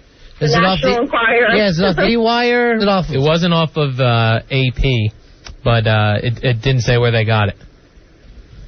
It sounds to me like 1010 Wins has compromised integrity, just an ass of you. By that, well, your job is on the line from this one now. The website. This time we've got you. Not that big. They wouldn't fake stories. I don't care about those reasons. All I'm saying is we've got you. You've destroyed the show with your crazy cockamamie. The sky is falling and there's conjoined triplets of different sexes bits. Thanks, F-me. Thank you, F-me, boobs. Bye. We'll see you Friday at the Cruel Circus. All right, bye. Bye-bye. Here's Jeff. Jeff, you're on Run of Fez. Hey, Jeff. Hey, what's up, guys? Hey, I'm a 12th year medical student, nice. I've seen pictures of Al Dukes, and I think there might be he was a Simon. In fact, I think I have a picture of his lips conjoined to Jeremy Coleman's ass. Something you must be doing for Jeremy, because it ain't work. Yeah, right. See you. So the story's still on the 1010 Wins news site, 1010wins.com. It's under the heading of "You Can't Make This Stuff Up." See, you did. Shouldn't that heading be, "We just made this stuff up"? No, it's just they're true but odd stories in that category. True but odd. Oh, Al. True but odd. Roy, be ready to take him down. Hey, Joan. Joan, you're on Run of Fest. Hello, Joan. Yeah. Hi, guys. How are you? We're cool in the gang, honey. Listen, Al Dukes, you're a buffoon. There is no way possible that this could be a true story, and you have to realize that. Al Dukes, what's the matter with you? No, their years have been called, they're strange like medical oddities. That's for years and years. Give us another one. Siamese. I mean, anything. Guys that are 9 feet tall. Name what? Name a guy that's ever been 9 feet tall. How about that? Anything in that Guinness book is There's no 9-footers in that Guinness book. I mean, I exaggerate, but they're 8 feet. This is another time that you're exaggerating. And listen, guys, I have twin daughters. Oh, my we are God. so sorry. We are so sorry to hear. A twin is by nature a freak of nature. Now that's saying that I gave birth to freaks of nature? Yes. Joan, Oh. let me ask you this. Yes. Where are they appearing? I'd love to see them. And are they albino? I have a strong stomach. I can look at it. I can look at them. I put twins there with albinos. Oh, too weird. No, but my twins claim to be albinos, but they're not. They're beautiful, beautiful girls. They are not. They're beautiful, snowy white conjoinings, Ronnie. It's gorgeous. How old are the twins? My twins, they're 16. Wow. And they're beautiful. They're nowhere near freaks. All right, thanks, Joan. Boy, a mother's love, Ronnie. Good luck with Edgar and Johnny, the winter twins. Bye-bye. A mother's love is blind. Wow. Sitting on a gold mine and realize it. No. She's got twins. Hey, John Boy, you're on Ron and Fez. Ron and Fez. Yes, John Boy. 8726. Nice. Yeah, I have twins that are identical. You know, if they're not identical, that's 2 eggs. If they're identical, that's 1 egg splitting. But you can never have conjoined triplets. No way. What, they got 3 heads, 2 mules and feet? No. I'm trying to work this whole thing out. 2 mules and 2 feet. Some of the medical people I called earlier said, no, that's possible. They were just saying that. Wasn't that medical people, 9-foot doctor that called you? Oh, Dr. Humongous. I remember him. This is the way that Al backstory. Other freaks of nature, like the 9-foot man, for instance. And, of course, Whale Boy. The boy who's part whale, part human. Come, put your foot in his blowhole at the Cruel Circus. Al, what do you think the tallest person was of all time? I'm going to say 8.5 feet. 7. According to Guinness. Roy just gave that to us. You got that off their website? Yeah, he was actually... I gotta tell you the truth, that seems kind of short for the tallest of all time. 2.3 meters. Oh, I don't meters. Where am I? It says it's just a That little bit sounds more short. than 7'7", just a little bit more. So it's like probably 7'7.5" or something. But he'll want that half. Don't, rip the guy. Sorry. So none of us are believing this story except for Al? I believe it. Al believes in the credibility of 1010 wins. Al also believes he's the faggot of the opera! Why didn't Wins do a story about the mysterious creature who runs through the catacombs of this building? The 888 building. Haunting it. They say it's been haunted since 2001 by a young fag who believes he sees conjoined triplets and 9 feet tall men. Every now and then, when the building is very quiet, you can actually hear the faggot of the opera sipping D's in the attic. When I'm interested in one guy, if he doesn't pan out, I'll bang this guy. Here is Chris. Chris, you're on Run Fez. Hello, Chris. Yeah. Hey guys, how are you doing? Alrighty. I had my bachelor's degree in biology. I'm a master's student at Rutgers in molecular biology, and I just want to break it down to Al like this. Break it down. I'm going to break it down. Basically, if you have a joined twin, it is an identical twin because it has to come from the same egg. Therefore, they have to have the same chromosomes, XY or XX, XY being male. Therefore, they cannot be different genders. They cannot be, it cannot happen. So, Al, the only thing I can tell you is it's getting so big there that 10 Wins is even making fun of you. That they set you up, Al. No, and Do you think they put this on their site just for you to fall for the bait? No. I could get to it from their computer. One of the things that I know I've seen this on shows is that they say sometimes they determine the sex of the baby and then they're maybe the one. When after or before? No, sometimes just after. After the birth? Just after the birth. No, I'm not saying like 2 weeks later, but after. Is that what happened with your parents? You're such a zipperhead. All right, we're going to stuff. What do you think is the freakiest thing? You've got twins, albinos, dwarfs. That's weird. Out of those? And wait, here. Oh, you got another? Maybe the greatest of all freaks, the pinheads. Ah, pinheads. Which is very rare nowadays. But if you ever watched that movie, Freaks, Todd Browning Freaks, early film, maybe came out in the 30s or something. Nothing. And there's pinheads in it. So weird. That's all those people are completely real. That's no movie makeup whatsoever. Those are real pins. Now that's true. Do you still see pinheads nowadays? No. Still see twins. You still see albinos. What was that? What was the other one? Dwarves. Dwarves, obviously, you still see. But you don't see pinhead. Did we somehow cure pinheadism? Like, did that go out with polio? I don't know. I've just never seen one, but I said it used to be pretty common. Here's Steve. Steve, you're on Run the Fez. Hi, Steve. Hey, what's up? You hear the latest story on the website? You got? It says, stupid Al Dukes believes conjoined triplets story. Also under You Can't Make This Up heading. Yeah. All right, thanks. Hey, John. John, you're on Run the Fez. Hello, John. Hey, what do you say, buddy? Hey, buddy. Hey, just to clarify, tallest person ever, sorry, Rory, was Robert Wadlow. He died in 1927. He was 8 feet 11 inches tall. Now, how do you deal with that one, Rory?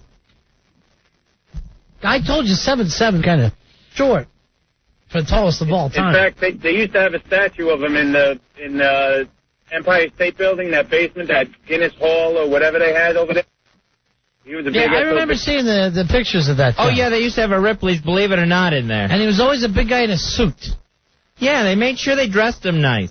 Not like elegant. That's just 1 inch short of the 9 foot I was referencing.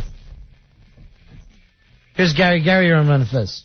Hi, Gary. If there's a photograph of the young'uns and you get a magnifying glass, you might find that they're glued together. Thank you.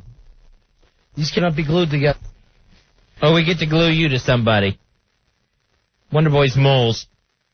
Tony, you're on Ron and Fez. Hello, Tony. Hey, I hate hope to a geek, but there's a chance where the story could be true. If they're actually conjoined at the pelvis, it would mean that they only have one set of genitals. You wouldn't have, a set of junk on each hip.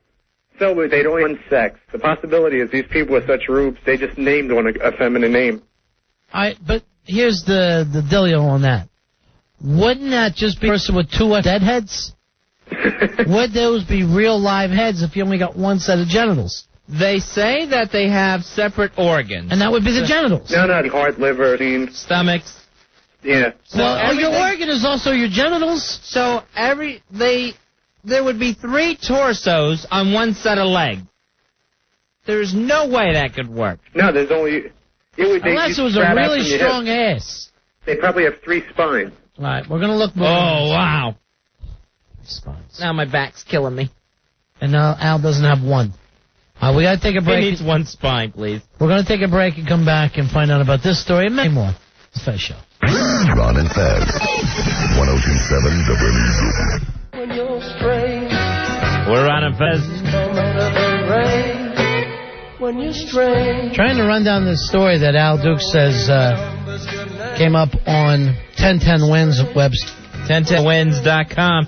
The story of Siamese conjoined triplets, where the couple that bore these triplets are refusing to have them separate because they know the money they can make in show business, freak show business. Nothing like a freak. Fezzy, here's some pictures. Heckler sent this to me, and if you could check it out, the pinheads, they're on ronfez.net. Look at these pinheads, and these are actually girls, Fez. And look how they would even shave their hair and just put up like in a weird little ponytail at the top. Yeah, that's always weird when man, look at those pictures. The pinheads are the scariest. That is wild. What they'll do with girls for some reason, they'll pull all the hair up to the very top point of the head and then just put a bow in it. So it just looks nutty, like a pebblestone bone with the top. All right, so according to Al, Siamese triplets are born. We say it's a hoax. And we decided that, Fez. And he's backing up 1010 Wins, who's standing by their story. They are standing by it? Well, that's according to Al Dukes. They're not standing by Al Dukes, but they're standing by their story. Alex, you're on Ron and Fez. Hey, Alex. Ron and Fez. Yeah. But what's going on?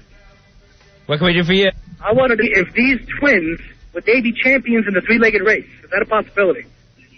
Well, the triplets. Depending on the setup, if it's 3 torsos and 1 hips and legs, there's no way they're even moving. They're laying in bed all day. Living the life. Dana, you're on Ron and Fez. Hey, guys, how you doing? Hey.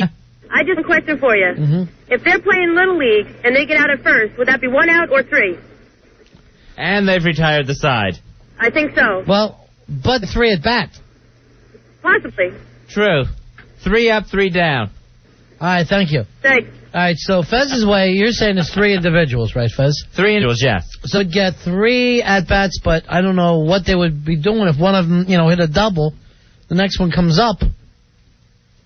They should always try to hit it. People should always just give them a triple. What I would do all the time keep the gimmick going. is say Ghost Man. I got a Ghost Man on second. Hey, Ryan, you're on Ron and Fez. Hi, Ryan.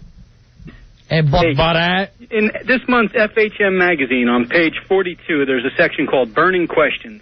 And one of the questions is, have Siamese triplets ever been born alive? The answer is no. All right, bring Al Dukes in here because of this. He probably there's a lot of chicks in this magazine, so Al probably has never read it. He's only got it. He's just got Blue Boy, the only thing. And they don't have a science section. Al, did you hear this? FHM magazine just this month said no Siamese triplets ever born.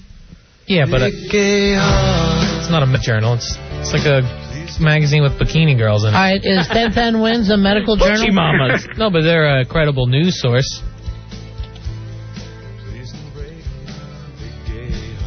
You put your career on the line here. You said you would retire. I love it. Just, I give that the guy up at 1010 told me it's real. It's real to me, and it's on their website. Earlier, you called 1010 20 wins. You said let's just add it up. And then later was what, 1,010 wins? 877-692-1027. Hey, Helen, you're on. Hi, Helen. I love your show. Hi, Al. I can't tell you if it's true or not, but nobody said that Barbella was a girl. They might just be naming a boy that. All right. So, while we're talking about this, Fez, there is a picture of a woman holding triplets. It's Phoebe from Friends. That's the story. That's the picture that's going along with the triplet story on the Wins site, 1010wins.com. All right, so they didn't have a picture of the Bob, Bobby, and Bobrella, so they went with Phoebe from Friends and her triplets. Are they saying Lou Sakud gave birth to these now? No, I think they These wanted triplets? They wanted a picture of triplets, and that's what they had. This is an April Fool's story. Very late. Sergio, you're on Run of Fez. Hey, Sergio. Hey, guys. I can probably give you one scenario how this went out. Okay? All right. Two eggs leave the ovary, and they travel to the fallopian tube, and they get fertilized. You will got what we call fraternal twins, a boy and a girl. Now, the boy's eggs splits. Those two guys gonna be identical twins. But somehow they envelop the female egg, and all three of them fuse together, and that develop. So the split egg took in the other egg. Well, they must have left the same ovary, and as they travel. Has that ever happened? Al? Well, I don't know. One egg engulfing another. Al, let me ask you this. Why this woman was giving birth to the Siamese triplets? Would you give her oral? That's the question. No. Really? No.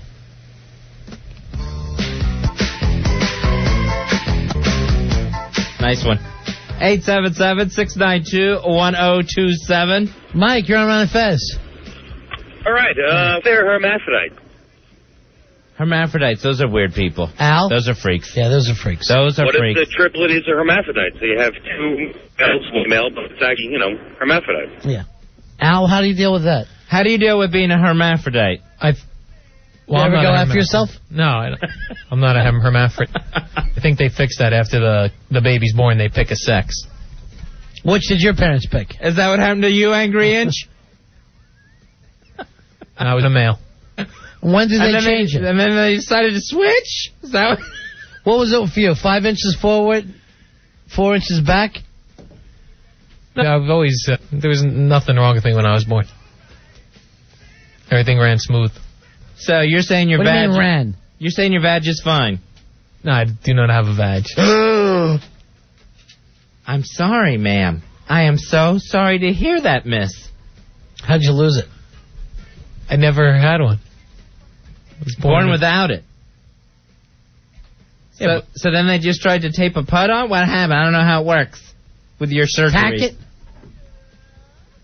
No, it was normal birth. All right, here is Tony. Tony, you're on Run of Fez. Hey, Tony. Hello? Yeah, buddy, go ahead. Hey, guys, how you doing?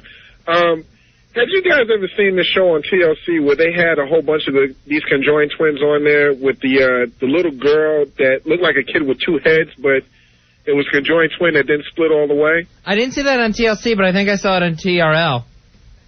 Well, that's Carson Daly. Ew! But I think Al could be right, because if they can split halfway and just not all the way, it's just like having three identical triplets, That just didn't split all the way, just split halfway down, So that's your theory, Al. That's what you're going with, Al? It could possibly be that. All right, thank you very much. You're welcome. Thank you, Tony. Hey, Dan, you're on Run of Fez. How you doing, buddy? Hey, Dan, what you got, bud? Hey, what's going on, guys? I went to school. I don't know if you've ever seen the two girls conjoined at the head. Oh, yeah. Yeah. Sure. I went to school not far from where they live. They're from Reading, Pennsylvania, and they used to walk around the mall with, film crews all the time following them. Wherever they go, there's a film crew with them. It was nuts, and, the first time you see them, you don't know if it's real or not. They should be on the Osbournes. Well, would you have sex with conjoined twin girls? Well, they've had sex. That's the thing. Is I saw a show on HBO where they had. Is the only way you can do it is doggy style? That I don't. Have you ever seen them? Yeah. Yeah. Would you? Well, I guess doggy style would be the best way, so you wouldn't have to look up. Well, you'd always have to look one of them in the face because one's kind of looking back. Hey, your sister. So they've never seen each other, have they? Not technically, no. Other than, face to face. Yeah, probably. And one of them is very outgoing, and the other one isn't. That bites. One of them wanted to go to work, and the other one had to sit there while the other one's running the cash register. Yeah, and the one wants to be a Bonnie Raider, like yeah, she's a country singer. Yeah. Oh, all right. And the other one has stage fright. Yeah. Great. It was always an interesting time to go to the mall. All right. See you later, Thanks, buddy. guys. Al, you might be dating conjoined twins by the time this is over. Lucky you. 877-692-1027.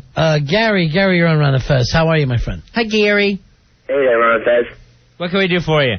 Two things. One, I want to point out that ronfez.com is a porno site. Right. It's just something I read upon. And there's a story here on 1010wins.com about Al Dukes conjoining words together, like caramel. It's caramel, buddy. How do you deal with that, Al? They wouldn't do a story like that. I mean, it's a legitimate news. Yeah, but you're conjoining syllables. All right, thank you. Cactus. I think his nads are conjoined. You heard cactus. Just one big nad. Here is Jim. Jim, you're on Run and Fez. Hello, Jim. You there?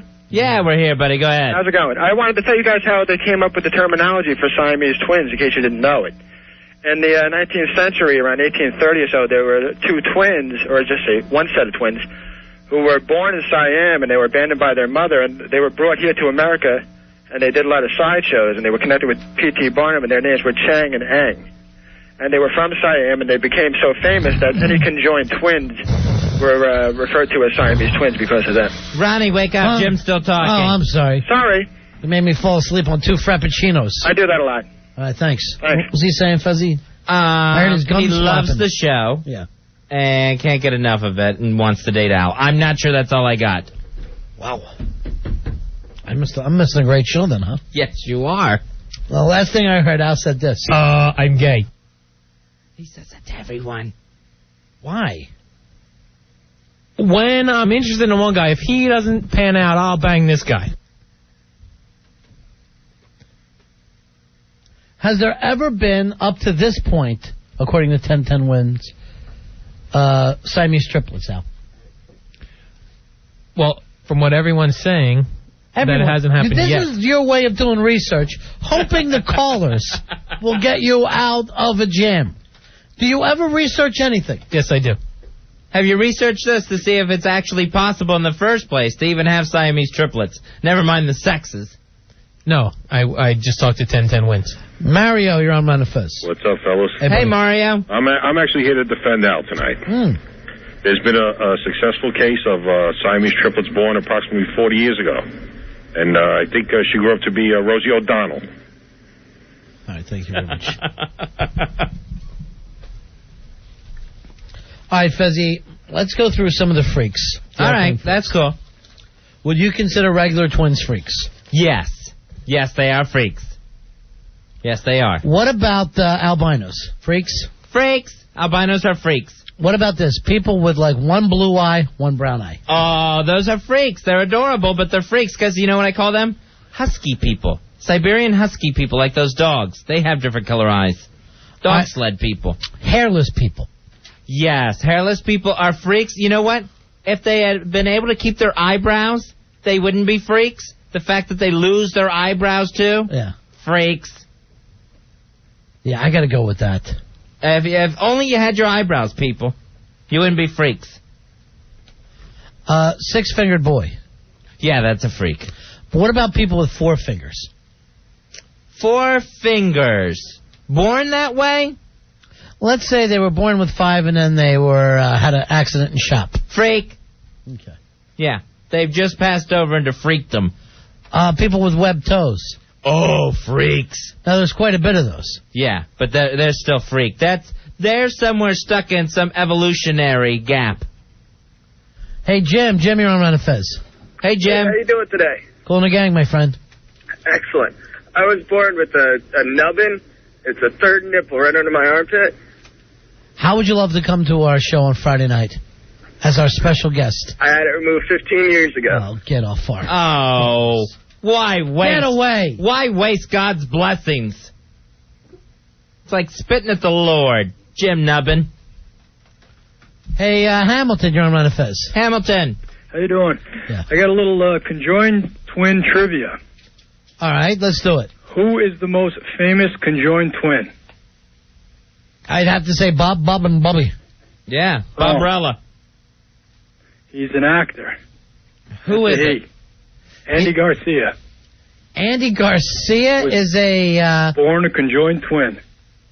Andy Garcia was born a conjoined twin. Look it up in one of your little databases there. One of your little faggy databases. All right. Pull out all our databases. See if you can find anything on Andy Garcia being a conjoined twin. I've read articles about him, and never once.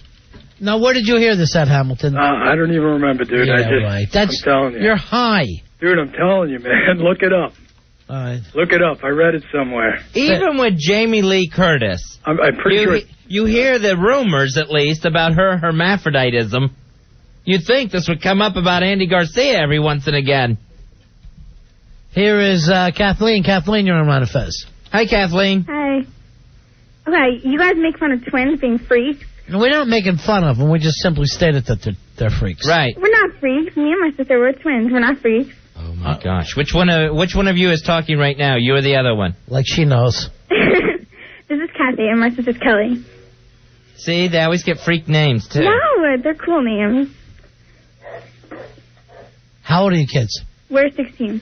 Oh, 16-year-old twins. Okay, I see how it's kind of freaky when two people look exactly alike. All right, now everything looks exactly alike? What? Everything looks exactly alike? Like our faces? You do everything? What? You do everything together, hon? Yeah, when we always say the same thing. How freaky. See, you don't find that a little freakish, Well, it's kind of weird, but we're not freaks. Like, we're not, like, sideshow freaks. Yes, you are. No, we're not. I swear to God, we're not. You could be. Yeah, but we're not, though. We're normal people. Your parents need to get you an agent. Now, what did your mom do wrong that you were born a freak? She did nothing wrong. Drugs? I think people Did who she are have single sex with births two are guys freaks. at the same time, probably? Is that how it happened? What? Or was she taking drugs, man? No drugs. We're normal. Wow, this is too weird. Is it still you, or are you the other one now? This is still me. You want to talk to the other one? Uh-huh. Okay, here's the other one. It's going to be the same one. Yeah. They can't tell themselves. Hi, Kathleen. This is Kelly. This is her twin. Oh, how weird is this? Isn't that weird? This you is even know? weird. Do you even know which one you are? Do you I know which one I am. Do you have to wake up in the morning and ask the other one, who are you? No. Do you both have to go to the bathroom at the same time? Nope. Everybody always asks us that, though. Do you do anything to try to distinguish yourselves apart, like maybe one dye their hair or cut it weird or something? Just to do anything to look different? No, we have, like, all the same things. Same guys? Oh, no. Are you like the exact same weight? Yeah. All right. Fezzy, Weird. I got this handed to me from Rory. Yes? Andy Garcia, when he was born, he had the twin the size of a small ball attached to his left shoulder. It was removed, and he died. How could that be?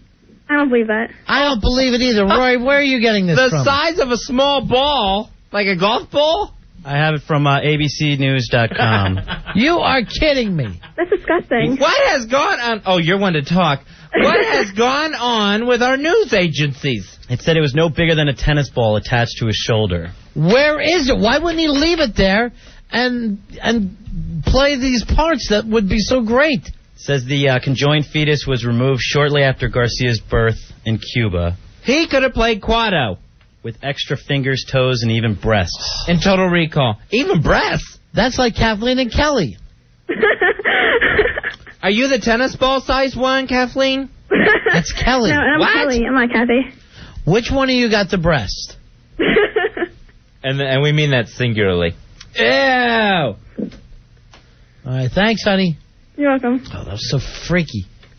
They're so weird. What a freak twins. How would you like to have to live that life? Getting up in the morning and not knowing who you are any day. Anthony, you're on Run of Fez. Hello, Anthony. Ron and Fez. But Love you guys. Thank All you. right, What can we do for you, Aunt? I kind of lied about the Andy Garcia thing. I've been trying to get a big-ass card, but I don't have a computer. And Al Dukes... Go get him a big-ass card. It's no big deal. Here is Jay. Jay, you're on Ron and Fez. Hello, Jay.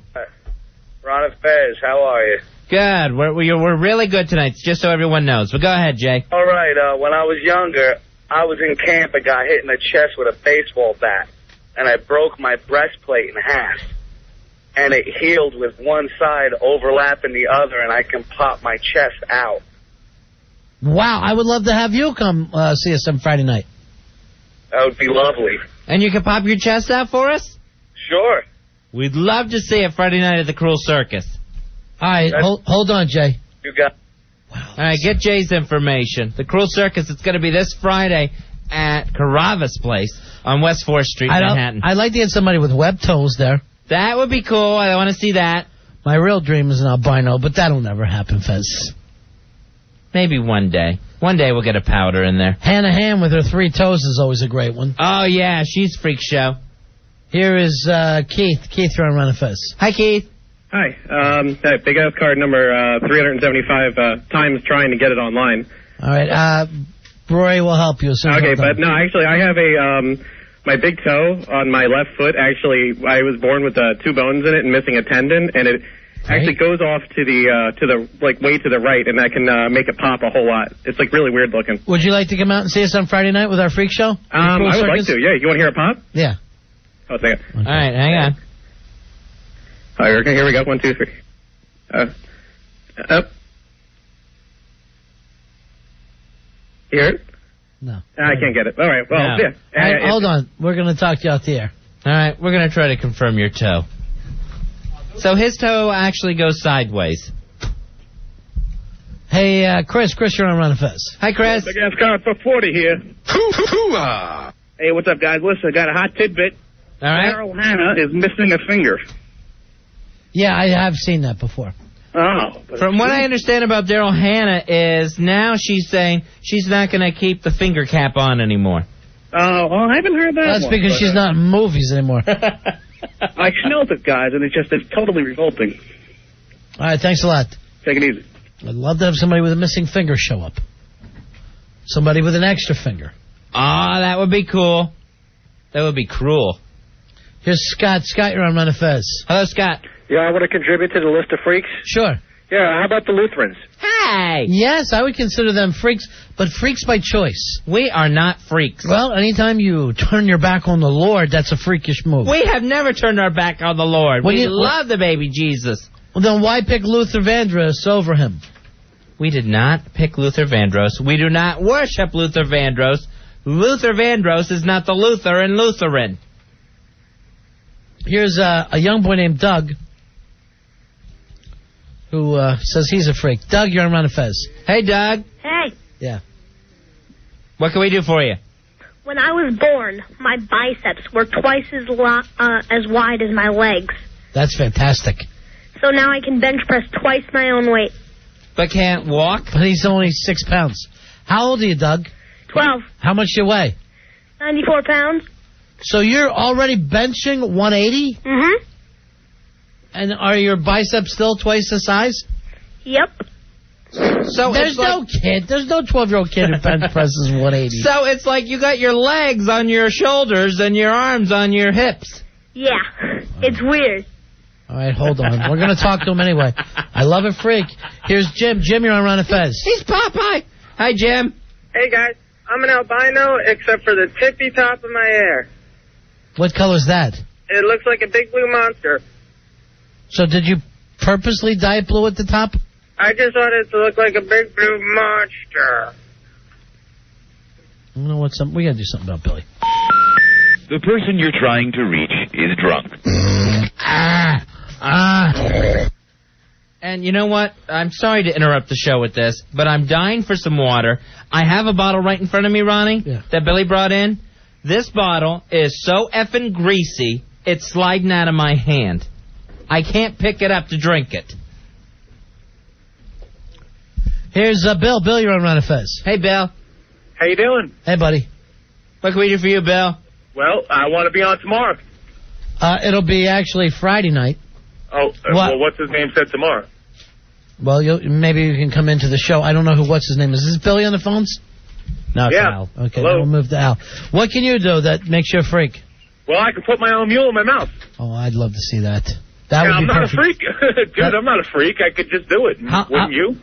How often do you do it? And not that often. I can. I don't, make general practice of it. But So are you just more flexible, or are you really well endowed? I'm not, gigantic. I guess, I never had any complaints, but I can do it. Not from yourself. All right, do you have any problem doing this in public?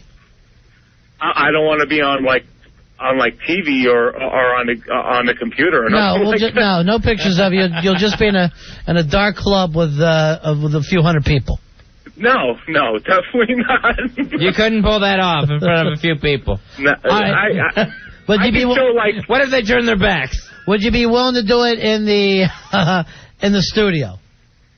Yeah, if there's a hot chick there, or at least a decent looking chick there. All right, hold on, okay? Al, get the wig and the dress. You got another job. Maybe what we could do is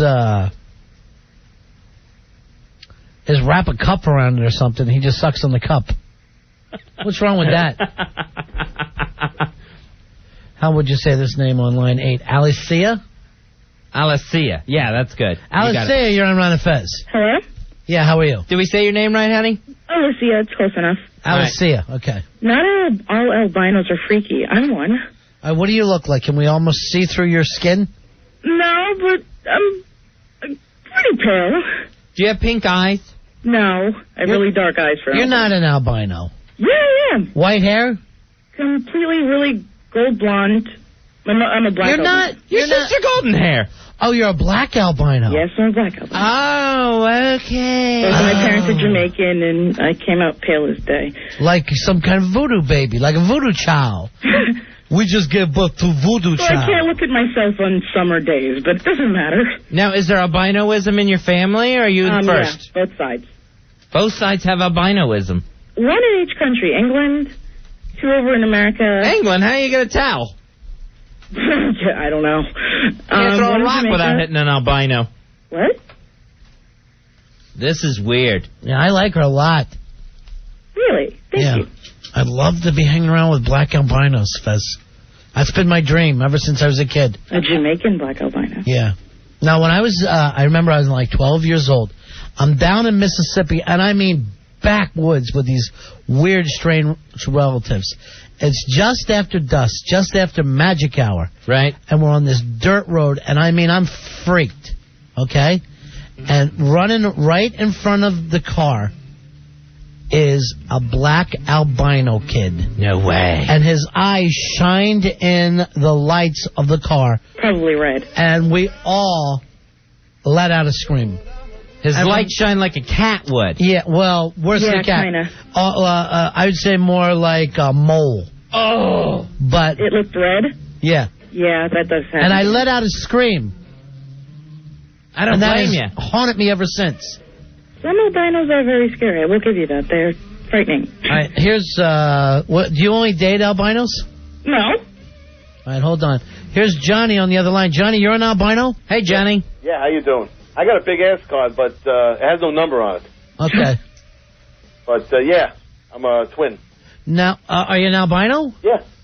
How clear are you? I mean, is your skin almost blue? So white it's almost blue? It's not translucent, but, you know. Are you like Powder? No. Oh, Powder was such a great movie. Not like Powder. Would both you albinos like to show up on Friday night? I'm sorry? Would you guys like to come to our cruel circus on Friday night? Well, you know, I got to check with my brother Edgar. Maybe if I can. All right, hold on. I don't like Johnny at all. I need somebody on the phones. I'll see you. I want to see you. I don't know if I can. We'd love to see you. No problem. All right, hold on. Bro, I want you to talk to her because the Al thing has just lost it tonight. So please handle that for us. Keith, you're on Ron and Fez. Hey, Keith. Hey, what's going on, guys? What can we do for you, buddy? Well, I have webbed feet. Oh, wow. Nothing like it. Duck feet, Fezzy. Nice. Are you like the best swimmer ever? Yeah, actually, I mean, that was one thing my mom always said when I was a kid. She's like, well, you can always swim better than everybody else, so. And it's true. Every foot is webbed? No, actually, it's the two following your big toe are the two that are webbed together on both feet. I would be so afraid I'm walking around barefoot, I stub my toe, and it catches my webbing and rips it. No, I don't think it's like that, though. It's kind of like, I don't know, it's fused together pretty well. So I don't think it's possible to tear it in any way, but... Can you stretch it back and forth, or are your toes just locked in place against each other? They're locked in place. Could you feel it if we were poking you with a stick? Could I feel? Well, yeah. That web flesh. I wouldn't know which toe you were poking, though. Like a maniac. Do you have, on your web feet, do you have the correct number of toenails? Yes, I do. They don't just blend into like one weird, big, huge, thick nail? No, there's like a little space at the top in between, the toes. But, like it's tiny, but it is enough to separate the two of them. So, I tell you, no one's ever noticed that first glance, so. You've never known the joy of wearing flip-flops, have you? No, actually. The joy. The pure joy. That is so sad. Now they got those go-aheads that basically just wrap around, so it's not so bad. Yeah, it's true. All right, hold on, Keith. Would you like to come out Friday to the Cruel Circus? Yeah, sure. Yeah, hold on. Just need details. Yeah, hold on. All right, hang on, web feet. Get Keith's information. We would love to have him as part of the Cruel Circus. This Friday, we'll be broadcasting live from Carrabba's Place in Greenwich Village, 162 West 4th Street. Fezzy, can I have our news music back on that we were using earlier? Yes, you may. All right, because it is a breaking news story. Here we go. 1010 Wins announces that they are removing the triplet story from their web account. They say it may not be true. Oh, 1010 Wins recants. All thanks to the investigative reports on Ron and Fez on WNEW. We did it. Nice. We are now part of the legitimate news media, Ronnie. They said we here at 1010 Wins would like to thank Ron and Fez for tracking this story down and proving it to be false. That's great. Finally, some respect. They give me dirty looks when I use the soda machine up there. Sure they do. Now they're above us, literally by one floor. Mildred, you're on Ron and Fez. Hello, Mildred. Hi. Yeah. What's going on, Mildred? Nothing. You guys just start making fun of freaks. It's not really very funny. Turn your radio down.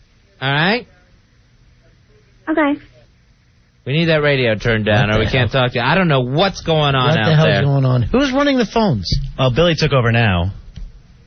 I swear it's like they're Al and Billy are conjoined twins when it comes to effing up these phones. Hey, Mildred. Mildred, is your radio turned down now, sweetheart? I turned it down. Yeah. Okay. Did anybody tell you, before they put you through to us, to turn your radio down? No. Okay. No, of course not. Why would they? What's your problem with freaks, honey? Well, people call me a freak, and I guess that is what I am, but I don't think it's like an insulting kind of word. I think it's like a noun, All right, it's just a noun. Sure, I agree with you. Okay, so don't use it as like an offending... No, I don't think that we're being offensive. Matter of fact, we're inviting freaks to clubs. Yeah, we're having a party. Oh, sounds like fun. Yeah. All right, what is your freak thing, Mildred? Well, some people call me a freak, but... Well, I guess I am, but, well, have you ever seen the movie Beetlejuice? Sure. With the shrunken head? Yeah. I have a shrunken head. How big is your head? I think it's been... Well, I don't really know how big it is, but it's like half the size of a normal one. That's kind of cute. Yeah. So does it look really disproportionate to the rest of your body? Yeah. As I get older, it's going to look even worse because it's... No! Wait! I'm the one who says things. What? Are you making fun of my voice? No! No. Why would you say that? I don't know. So your head only got so big as you were growing up, and now it has stopped, and the rest of your body is continuing to grow. Yeah, well, it didn't get only so big. It didn't grow at all. So your head is still the size it was when you were a baby? Yeah. You're a baby head? Now, do you still have a soft spot? What? No, I have hair and everything. Is your skull hard, or is it soft like a baby's? It's hard. So would you say your head is the size of a cantaloupe? No, a basketball's too big. Yeah. Grapefruit? Tennis ball? A tic-tac? A tic-tac? No. It's more like an apple. Apple head? Yeah. And your body is regular size. How tall are you? Do you know? I think I'm 4'10" or 4'11". God, I think she's great. Yeah, with an phone apple is, head. like, too big for my ear. What's too big for your ear? The phone. It's so weird. Everything is so hard to do. All right, honey. All right. I don't want to make fun of her. Imagine how big your mule would look next to her. Next to that head. You know, I wanted to go over there, have her give me a scone and just take pictures of that. She'd be like swinging off it. Thank you, Fez. At least that head of hers would be. Here is Todd. Todd, you're on Run of Fez. Hello, Todd. One of us. One of us. Gooba One Gaba. of us. We accept you. I know you actually have a freak working right over there. Who's that? Al Duke. Yeah, he is. Oh, yeah. Every time I call up this guy, he doesn't let me through here. I got to give him a story every time I call to talk to you guys. What do you want? I don't want to... What? I want to come to the show. There's no way in hell. Everything there. Yeah, hold on. We're going to put you on hold. Al's going to talk to you. All right? Al. One more time. Al bore him to death. You know what to do. Talk naturally. I had to lie, but I want to follow you guys around and film you. Freak. 877-692-1027. Coming Friday, Fezzy, it's the Cruel Circus. The Cruel Circus, it's going to be at Carrabba's Place, Greenwich Village, West 4th Street. We're actually going to get a sneak peek of some of the acts tonight that you're going to see at the Cruel Circus at Carrabba's. When we come back, let's give away Elvis Costello tickets to that secret show. Very exclusive Elvis Costello concert. It's this Thursday. So exclusive, it's at a secret location. Sure. That's where he's going to preview songs from his new CD, When I Was Cruel. So if you're a hardcore Elvis Costello fan, give us a call, 877-692-1027. We're Ron and Fez. Ron and Fez. 1027 WNEW. It's your chance to see Elvis Costello at an exclusive secret concert. We're Ron and Fez. Exclusive show starring Elvis Costello at a secret location. Elvis Costello is going to preview songs from his new CD, When I Was Cruel, as well as some of his classics. And When I Was Cruel, that'll be in stores on Tuesday, April 23rd, everywhere. I got an advance copy of that from Earl. It's great. Nice. So this is going to be just for the real Elvis Costello fans. 877-692-1027. I got to tell you the truth, Fuzzy. I think this one anybody could get. This is pretty easy. Last night we had a fairly tough one, but this one's pretty easy. Name both films in which Elvis Costello appeared as himself. All right. Name the two films in which Elvis Costello appeared as himself. 877-692-1027. That's the question to get you to go to this exclusive Elvis Costello party. Matthew, you're on Ron and Fez. You got the answer. Yes, I do, guys. Yeah. 200 cigarettes and Austin Powers 2. Yeah, we'll accept that. Oh, you guys are amazing. There you go, Matthew. Hold on the line. Thank you. He's excited. That was too easy.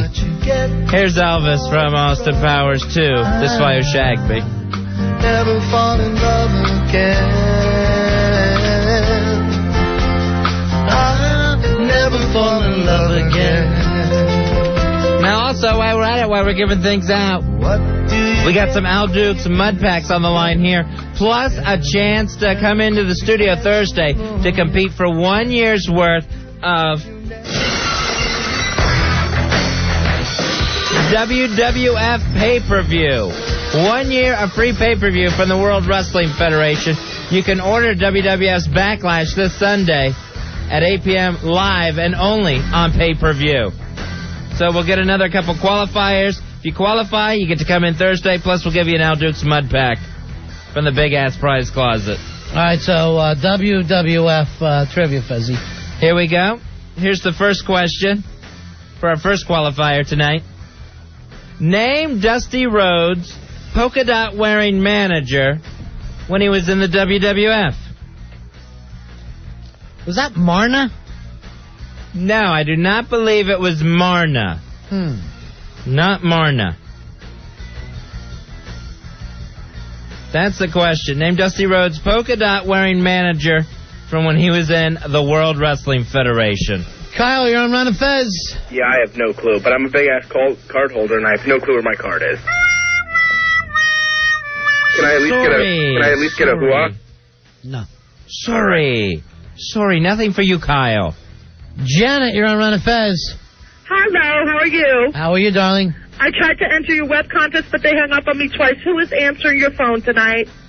My web contest? I don't even know. I had web finger family people. All right, are you webbed? I am not. Sorry. Patrick, you're on Ron and Fez. Hey, Patrick. Hey. Yeah. How are you? Was it Fred Blassie? Sorry. For a chance to come in Thursday night, make sure you can come in Thursday into the studio to compete for a year's worth of WWF pay-per-view. Here's the question. Name Dusty Rhodes' polka dot wearing manager when he was in the WWF. Brian, you're on Ron and Fez. Hey, I'm a huge fan of the show. Is there any way to come down to the freak show even though I'm a normal? God, this one's just for freaks. All right? Yep, Sorry. Thanks. Sorry, you're not lucky enough to have a deformity. Rob, you're on Ron and Fez. Hey, Rob. Rob, you there, buddy? Rob's panicking.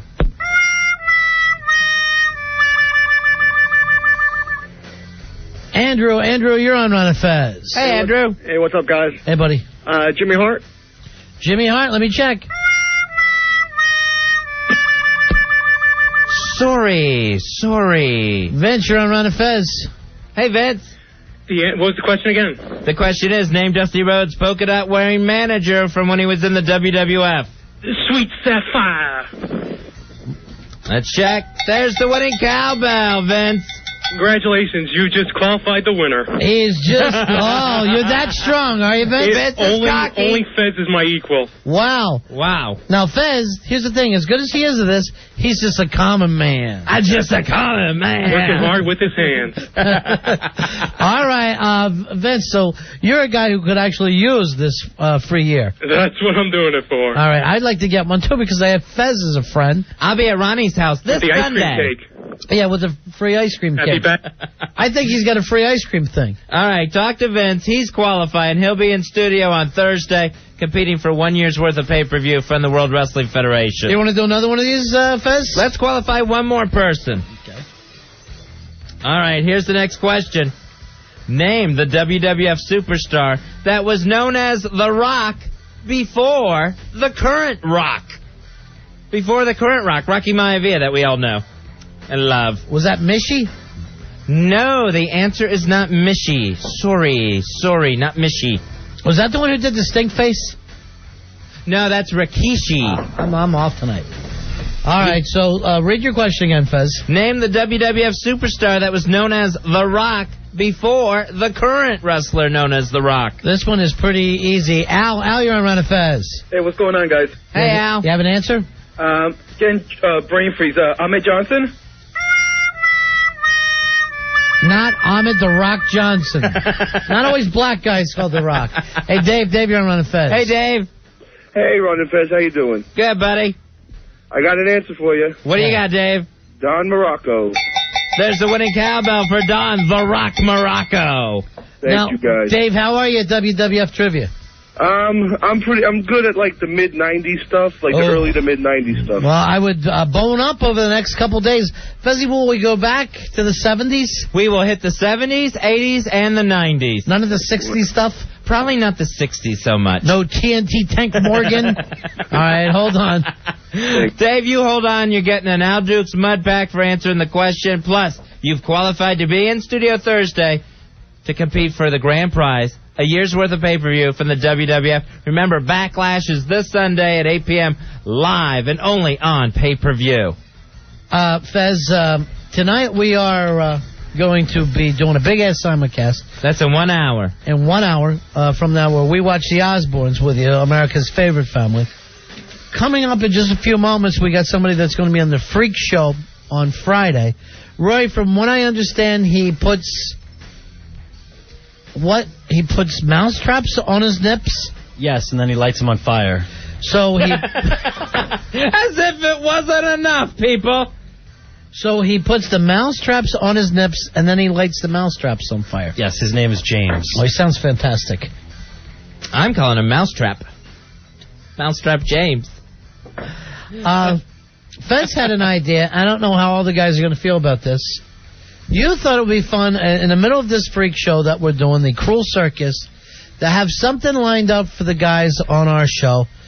And let's bring all the boys in. All right. All the boys and girl in. Okay, sure. We'll bring in Hawk. Well, Hawk's already in here. He's right behind me at all times. Hawk, you stay here. Don't come out and come back in. You go over and say hi to everybody.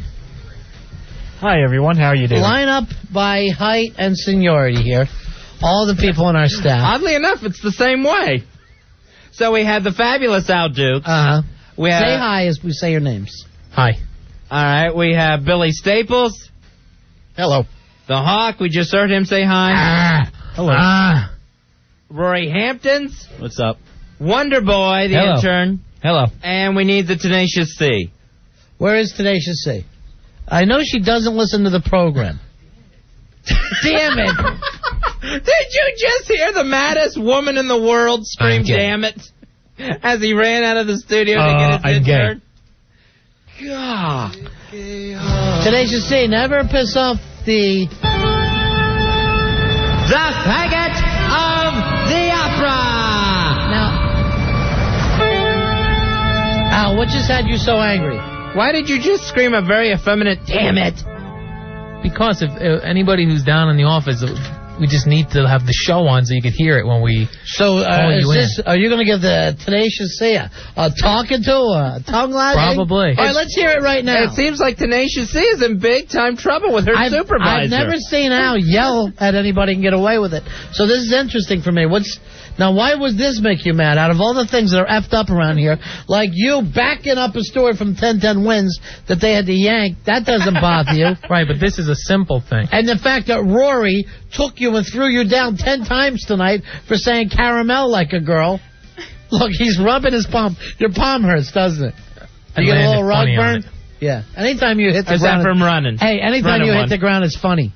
All right, so you were mad that the Tenacious C didn't come running when she heard her name mentioned. Absolutely. We've discussed that on a couple of occasions, that if you're going to be in the office, to have the radio on back there. She did. It just wasn't on our station. Pre-delay. She's I came running as soon as I heard.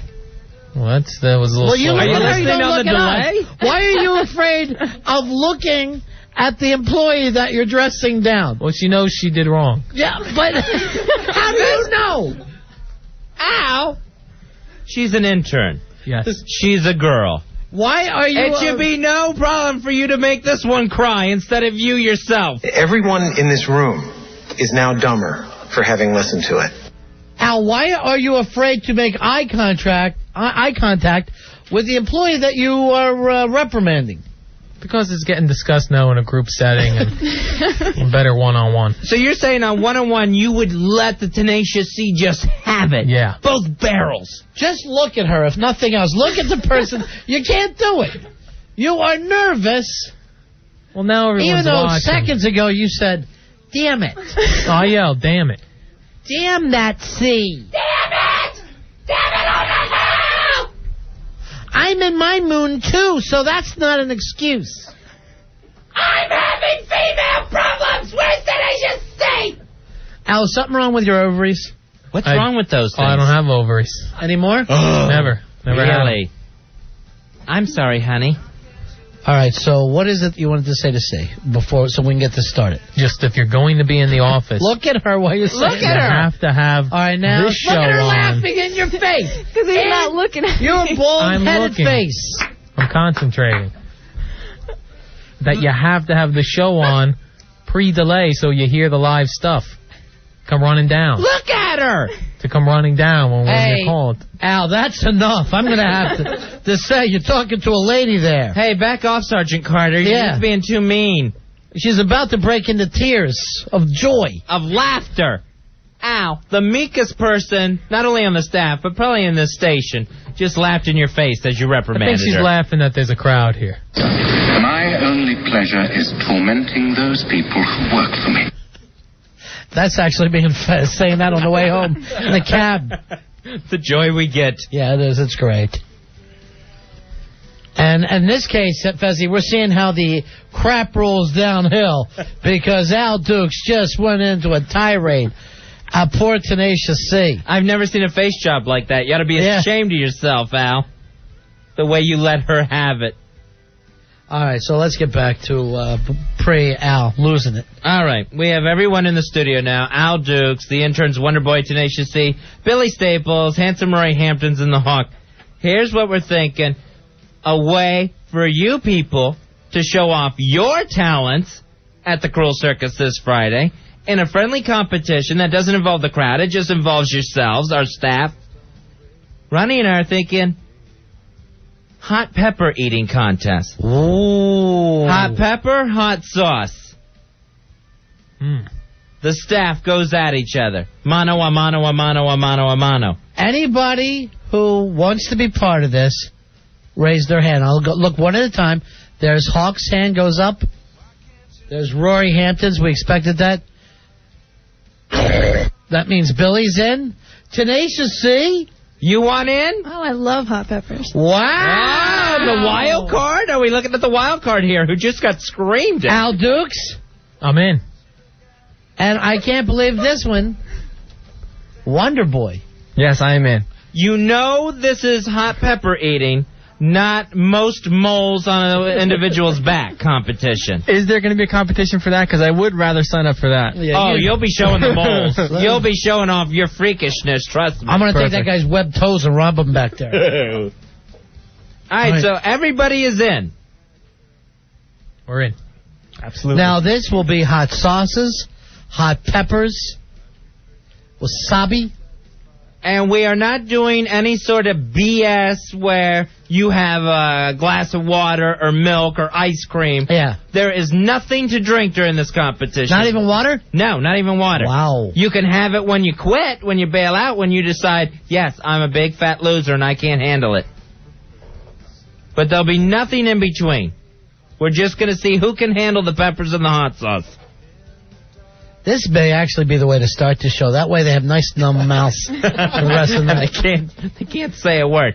Everyone agree? You can back out. No one's making you do it. Nope. Raise your hand if you're still in. All right, that's unanimous. Damn it. Damn that girl. Damn her. You're bastard people. You're bastard people. That's what you are. You're just bastard people. Did she ever apologize to you? See, No. did you ever say to your boss, oh, geez, I'm sorry? I'm very sorry, Al. Thank you. Were you on... I'm very sorry that I had to be under you during my internship. Tenacious C, were you on your way down when Al went screaming, damn it? Yes, I was. And also, He you was running at me. Did you borrow one of his bras? Because he can't put up with it. He won't. He won't. He will let you have it. Billy, go get the phone. Don't sit here and stare at me. It's driving me nuts. He thinks he got to eat something now. Yeah. He thinks we're going to eat stuff now. All right, when we come back, we'll have the guy who puts mouse traps on his nipples. Yep. What's his name? James. James, who's fantastic, Fezzi. I can't wait to see James's act. He'll be part of the Cruel Circus this Friday. One lucky freak, one lucky act, is going to get a trip for two to Iceland. Includes airfare, 2 nights hotel accommodations, the Scandinavian buffet breakfast, all from IcelandAir.com. Damn it. Damn that slut. Damn it! I'm about to blow my ass off. Remember when you yelled that out? When did I didn't yell I'm that. about to blow my own ass off.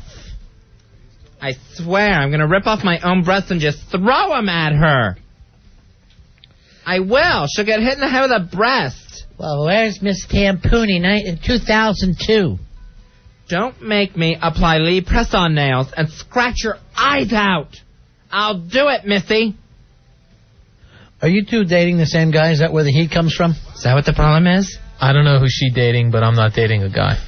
Who are you dating? I'm dating no one right now. What guy are you dating then, if it's not the same guy? No guys. I don't date guys. When's the last time you got laid?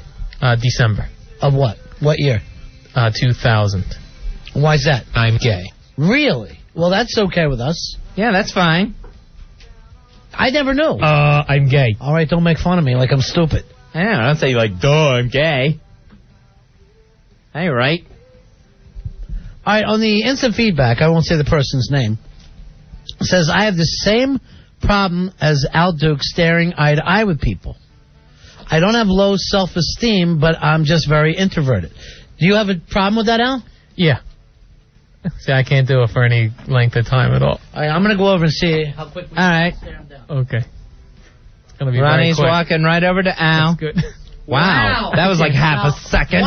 What bothers you about me staring at you? It's awkward because I don't know whether to blink, to look down. See, like that. He can't do it for a second. No, not even for a one count. All right, go over next to Fez. Come on over here, Albert. I never knew this about him. I mean, I know he was a pussy, but I didn't know that he can't make eye contact. I didn't know. Is that not, I mean, is it just when there's conflict going on, or is it in any social situation you can't keep eye contact? Mostly any social situation. I'll try if you're really trying to explain something that I have to listen to.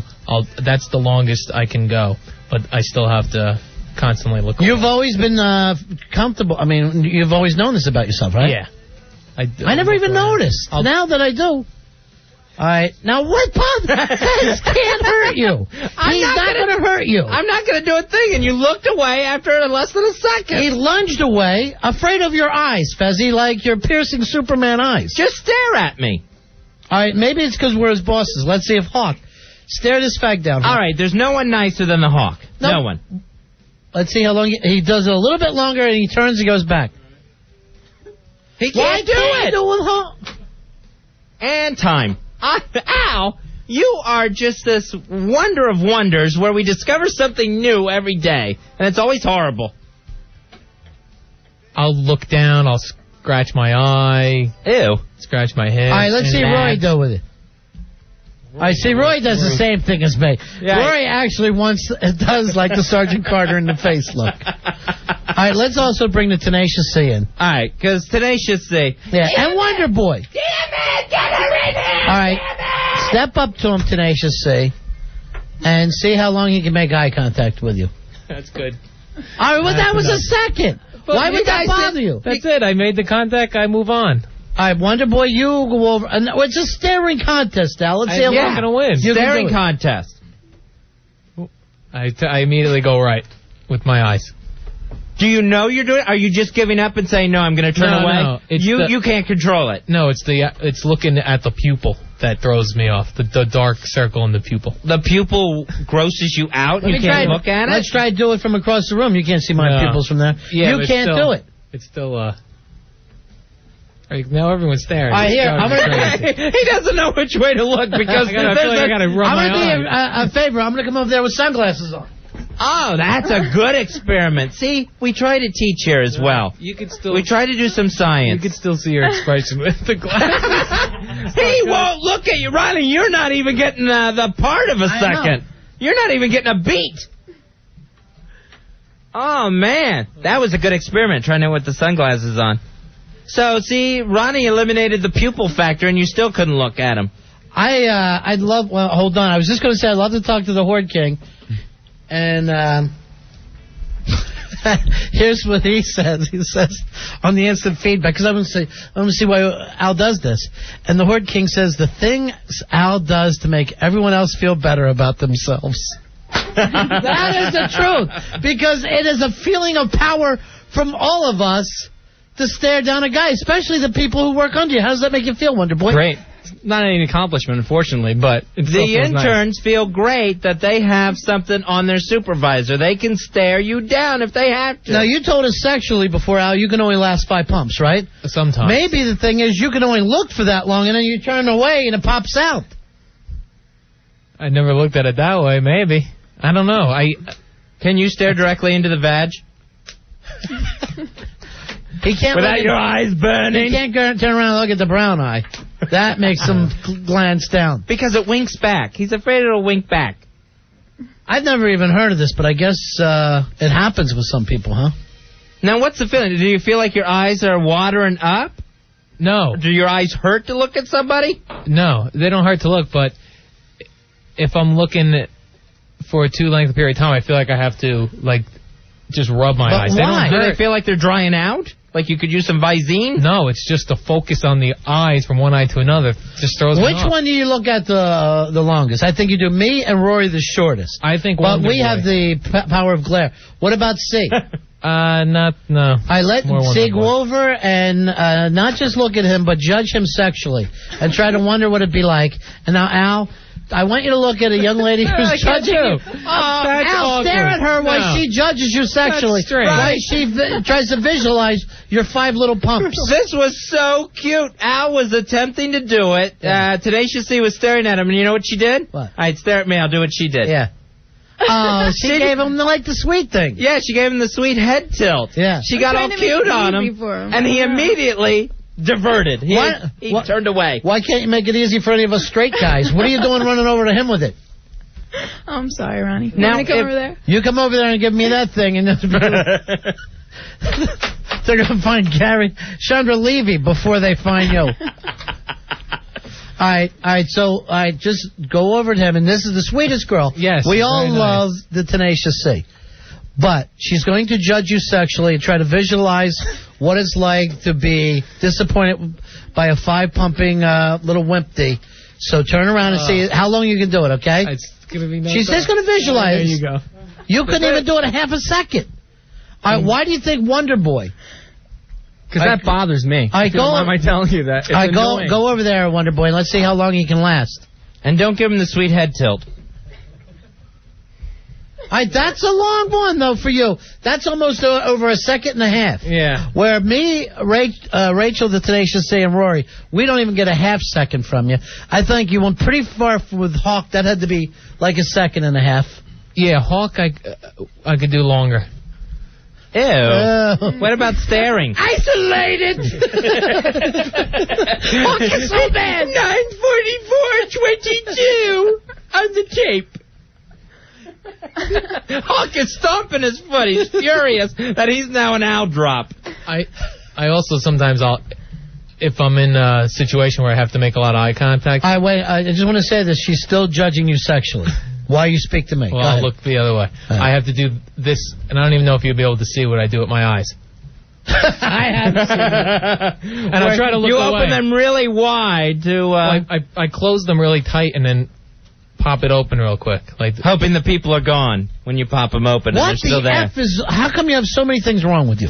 See, I never thought you they were can't strange fight, things. you can't F, you can't look someone in the eye. Now, do you have this, Al? Because I have this one. And I always assumed this was pretty normal. If I hear someone with a really gravelly or raspy voice, it makes my eyes water. No, I don't. Not that I can't stare at them, but if I hear a really raspy voice, a certain morning show, I'm going... It makes my eyes What water. about Iris? Iris will do it to me sometimes. Now, your eyes water and your mouth waters too, Al, when you look at a big D. Why is that? You know? That's not true. Is that your saliva glands kicking in? I don't look at those things. A lot of times he'll stare at a guy, Ronnie, and then like in a cartoon, that guy will just turn into a big pud, and Al will actually float on air like the aroma is carrying him that way. It's really weird. All right, Salvador has a good question. Salvador, you're on Ron and Fez. Hey, Salvador. Oh, nice. Little Elvis Costello. I'm not satisfied. I can't do it. Oh, that's all you have for us. All right, this is on the instant feedback. Al, do you open your eyes or close your eyes when kissing a girl? I would say close, but I'll check occasionally. I'll open them to see what's going on. And a panic? No, just more of a... I know you close your eyes when you kiss the guy. I was here that night. Were your eyes open or closed beneath the blindfold? Yeah, they were closed and blindfolded. Well, we had to blindfold you. You can't look Gay Randy in the eyes. I wish we actually had a girl here that I felt comfortable asking to kiss you, so we could see what your eyes do. Rachel, Wonderboy will do it. Nice. Rachel, the Tenacious C, is here, but I don't... She would, but why she does is she's judging him sexually. Go over and just stare at him and judge him sexually, and I'll try to make eye contact. All right. I can sense it already. All right, here's one of your problems with women. Yes. You can't look at a beautiful young girl. Even when she's just moving in to act like she's going to kiss you. And all she's doing is judging you sexually. Right. That's the part. All right, here I go. That's the bad part? And then she just did look down, funny. Like at your like crotch? At your D? Just down. At the wimp? That's a macaroni elbow he's got down there. He actually nicknamed his D the wimp. Why would you do that, Al? That's not going to help you. Crazy. It's not going to help your self-esteem. All right, we got to take a break. And I'm amazed with this, but we got a guy coming in here putting mouse straps on his nips and lighting them on fire. A real man. And we're about 40 minutes away from a big-ass simulcast, the Osbournes on MTV tonight. It is the Ron and Fez Show. Ron and Fez, 102.7 WNEW. This Friday, the circus comes to town, and it's going to be ugly. Ron and Fez present The Cruel Circus. Friday night at Carabas Place on West 4th Street in the Village. Join ringmasters Ron and Fez as they bring you The Cruel Circus, a showcase of freaks and weirdos competing against each other with their bizarre talents for a chance to win a trip for two to Iceland, courtesy of IcelandAir.com. So if you're the kind of person that takes a dare, makes other people puke, and has a disregard for your own body, it's time you ran away to join Ron and Fez's Cruel Circus. It's Ron and Fez's Cruel Circus this Friday at Carabas Place, where it's cruel to be kind to big-ass card holders. This is an invitation-only event, and only big-ass card holders will have a chance to watch the grossest show on earth, Ron and Fez's Cruel Circus. If you don't have a big-ass card, get to WNEW.com and get one now. Ron and Fez's Cruel Circus, Friday at Carabas Place on West 4th. It's your chance to win a trip for two to Iceland for just being weird. Ron and Fez's Cruel Circus. It's both cruel and unusual. We're out of Fez. Looking forward to being at Carabas this Friday for the Cruel Circus. All right, who's the guy we got coming in? James. That mic's not on, yeah, bro. James is coming in. Also, Matty Fridays is here, Fezzy. He's got our lotto numbers for us. Do we know if we hit yet? When do they do the big game drawing? 11 p.m. All right, Matty. So this is it, buddy. Very good, sir. All right, James is here. James, what are you going to be doing? I am going to be performing some fire tricks for you today, my friend. Okay, fire tricks, Fezzy. We love the fire tricks. Just give me a minute to get all my equipment, my props, my paraphernalia set up. All right, Al, just to let you know and stare at me while I'm talking to you, pull the mic away from him. That when a guy needs to do this, you do it during the commercials, not during the show. Yes, that's what I thought we were doing. We just had a nice commercial break where now all of this could have been set up and done. By the way, the latest instant feedback that I got from the Horde King saying that he wagers that Al would have the least trouble making eye contact with a very young, inexperienced woman. He could feel superior to her. Get your boys out. You want to bring little Lene in and just eyeball her? No. Give her some FaceTime? Everything I do, the Horde King always thinks it's something about young girls, or it's always something insane. Yes. You're always something insane. In case you missed it, right before the break, we found out that Al Dukes cannot stare anyone directly in the face. He averts his attention, his eyes, away from everyone. Not just Ronnie and I, but any of the staff, including the very meek and meager Tenacious C. Tenacious C, Wonderboy. Not exactly real tough people we're talking about. Sure, people that Al's supposed to be in charge of, he can't look in the eye, even when he has to give them an assignment or dress them down. Now, I understand why you won't do it with Rory, because he's going to Irish headbutt you. You know what? I don't know. Let's not do should we not do the fire in the studio? Will that set off our fire alarms here? It's smokeless. It's just a vapor burning off. Okay. I haven't burned down any nightclubs or discos yet, but radio stations I'm not too sure about. He's got a great look, Fezzy Jim. That's Jim, and he's setting up the mousetraps right now. Yeah.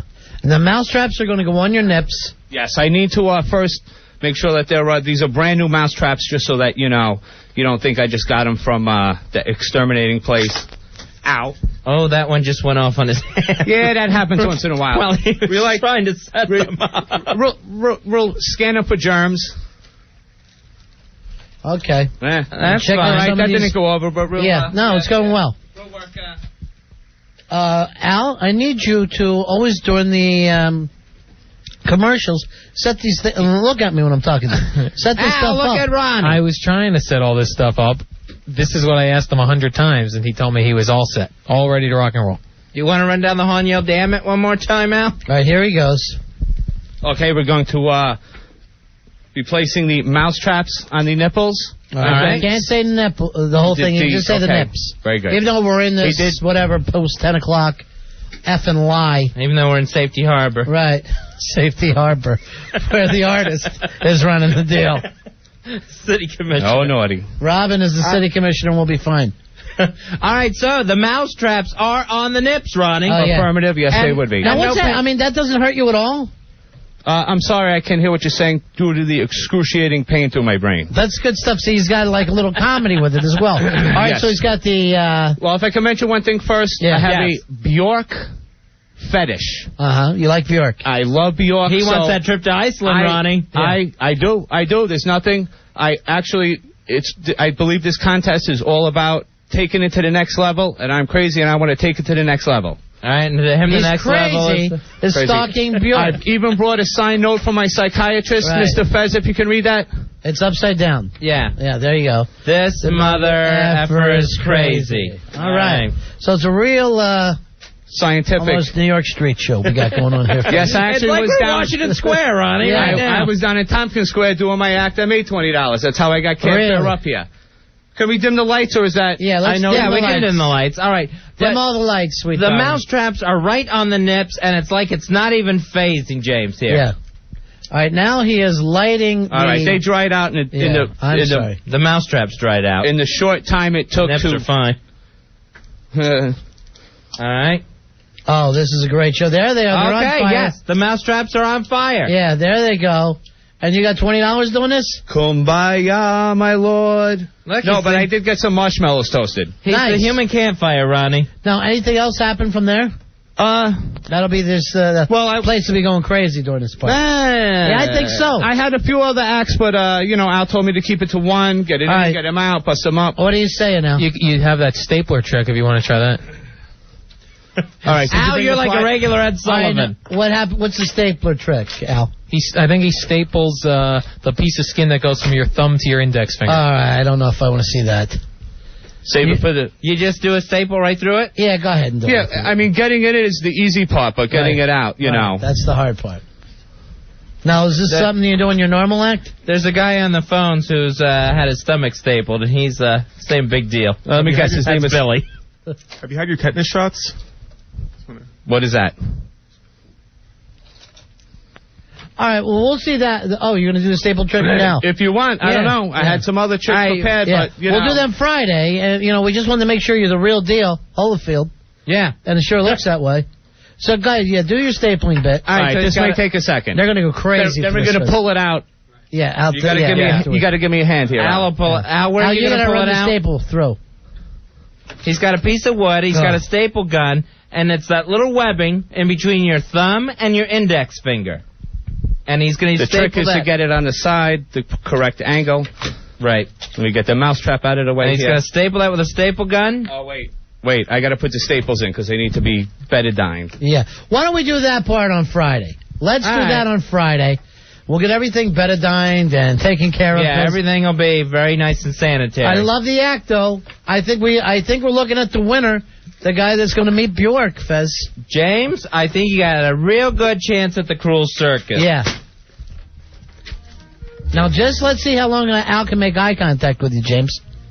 No, not even a second. How about just before I go, the arm on fire?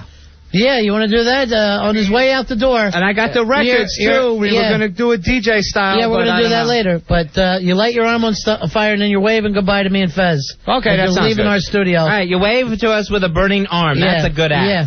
I like that. I'd like everyone to do that as they leave. All right, he puts it right on his shirt, Fezzy. Yeah, Not even the bare arm, but his shirt.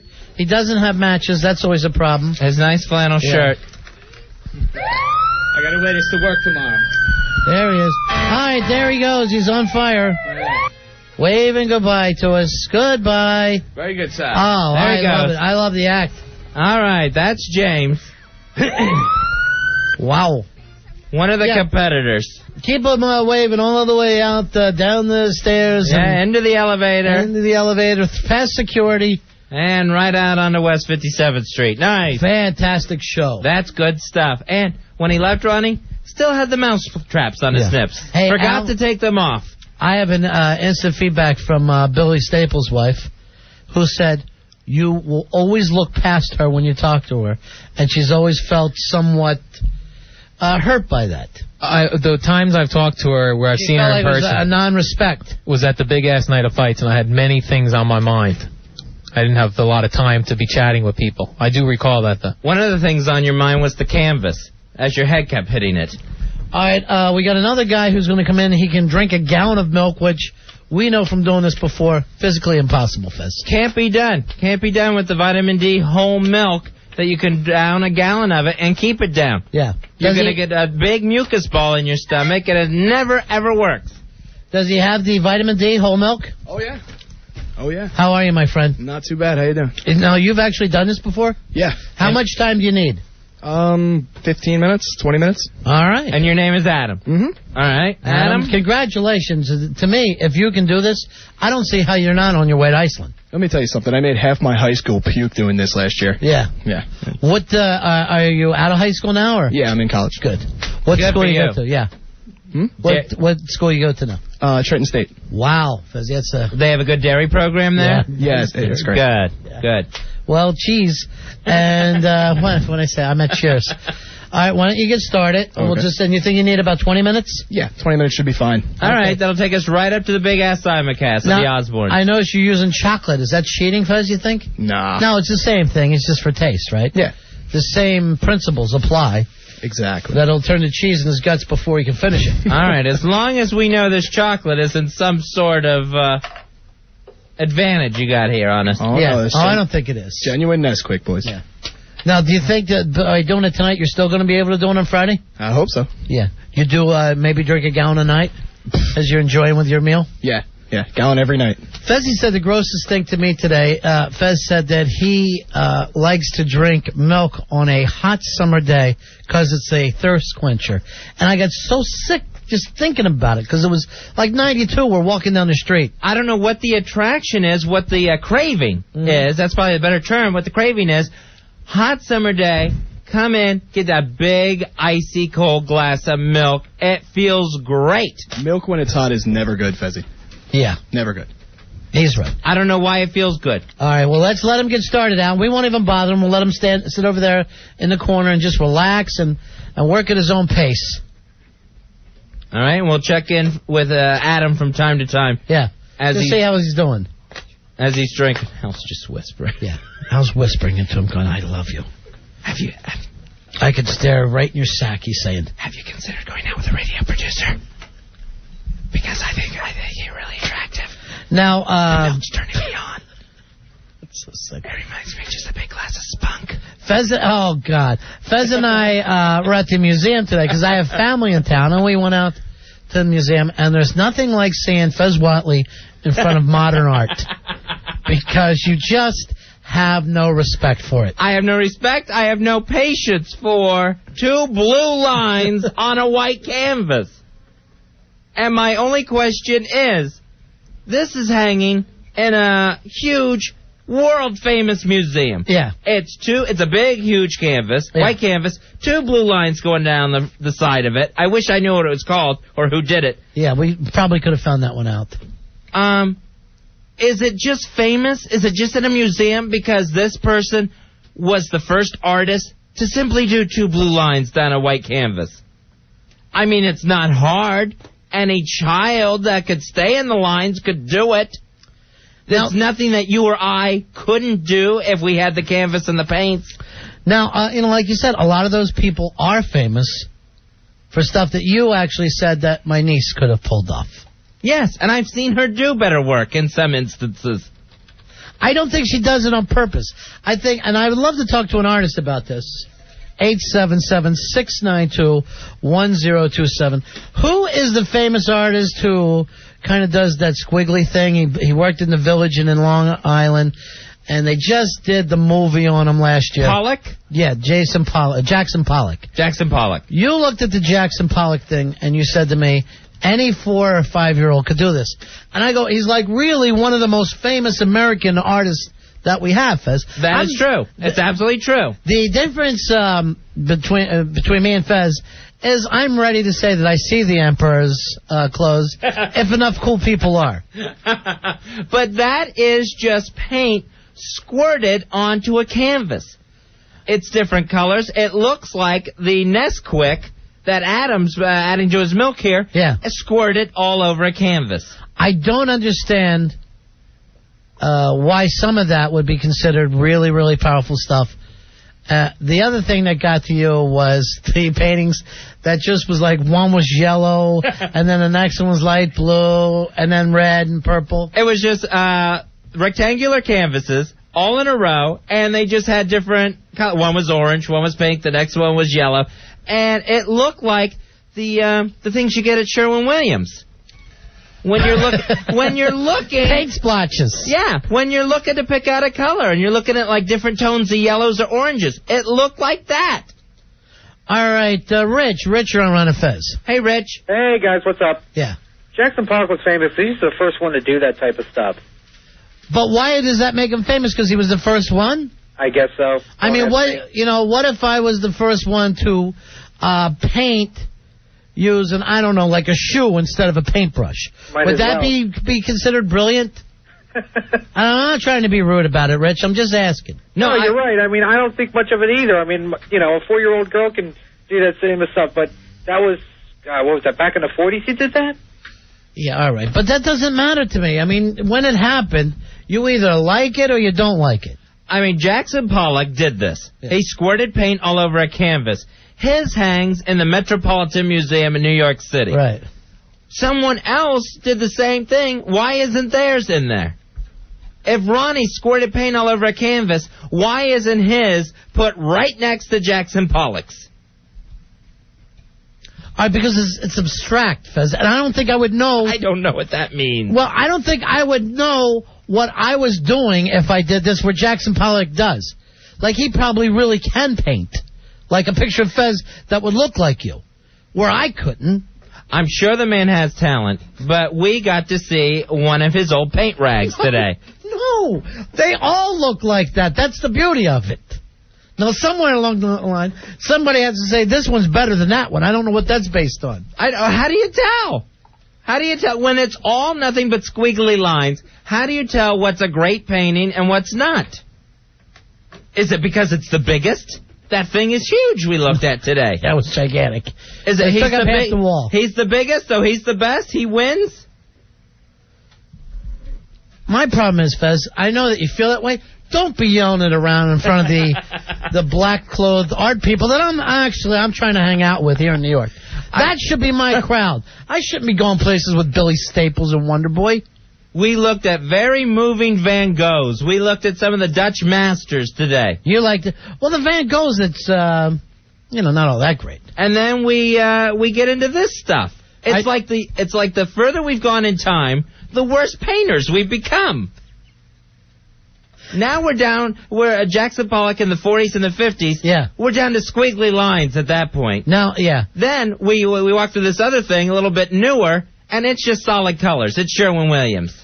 Here is Jason. Jason, you're on Ron and Fez. Hi, Jason. Hey guys, let me set you straight on Pollock, all right? I would love to be in on this show. And let me just say this as well.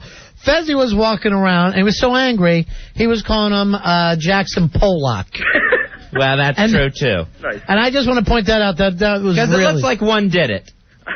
All right. No, you got to understand what he's doing. He's standing over these huge canvases, and he's taking action and putting physical action on a two-dimensional plane.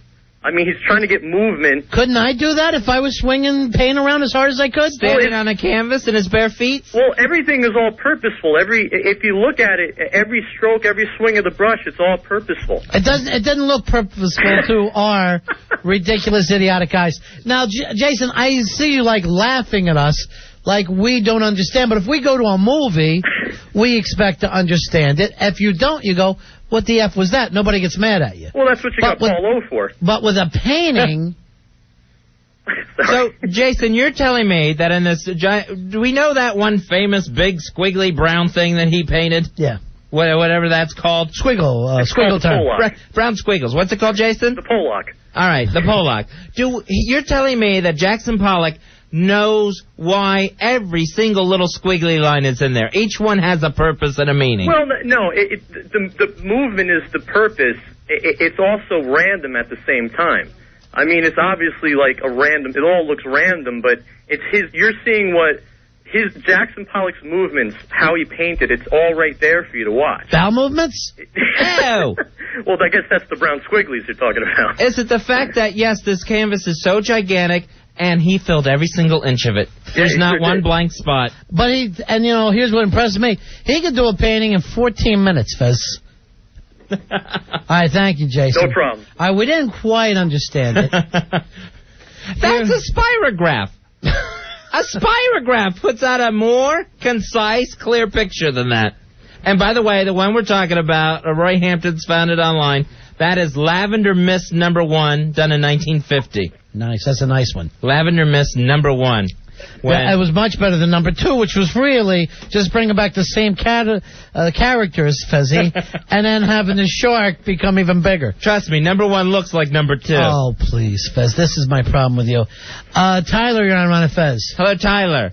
Hey, guys. Yeah. I'm at the Yankee Stadium, so I can hardly hear you right now, but I wanted to tell you, I'm a graduate student at the School of Visual Arts. Uh-huh.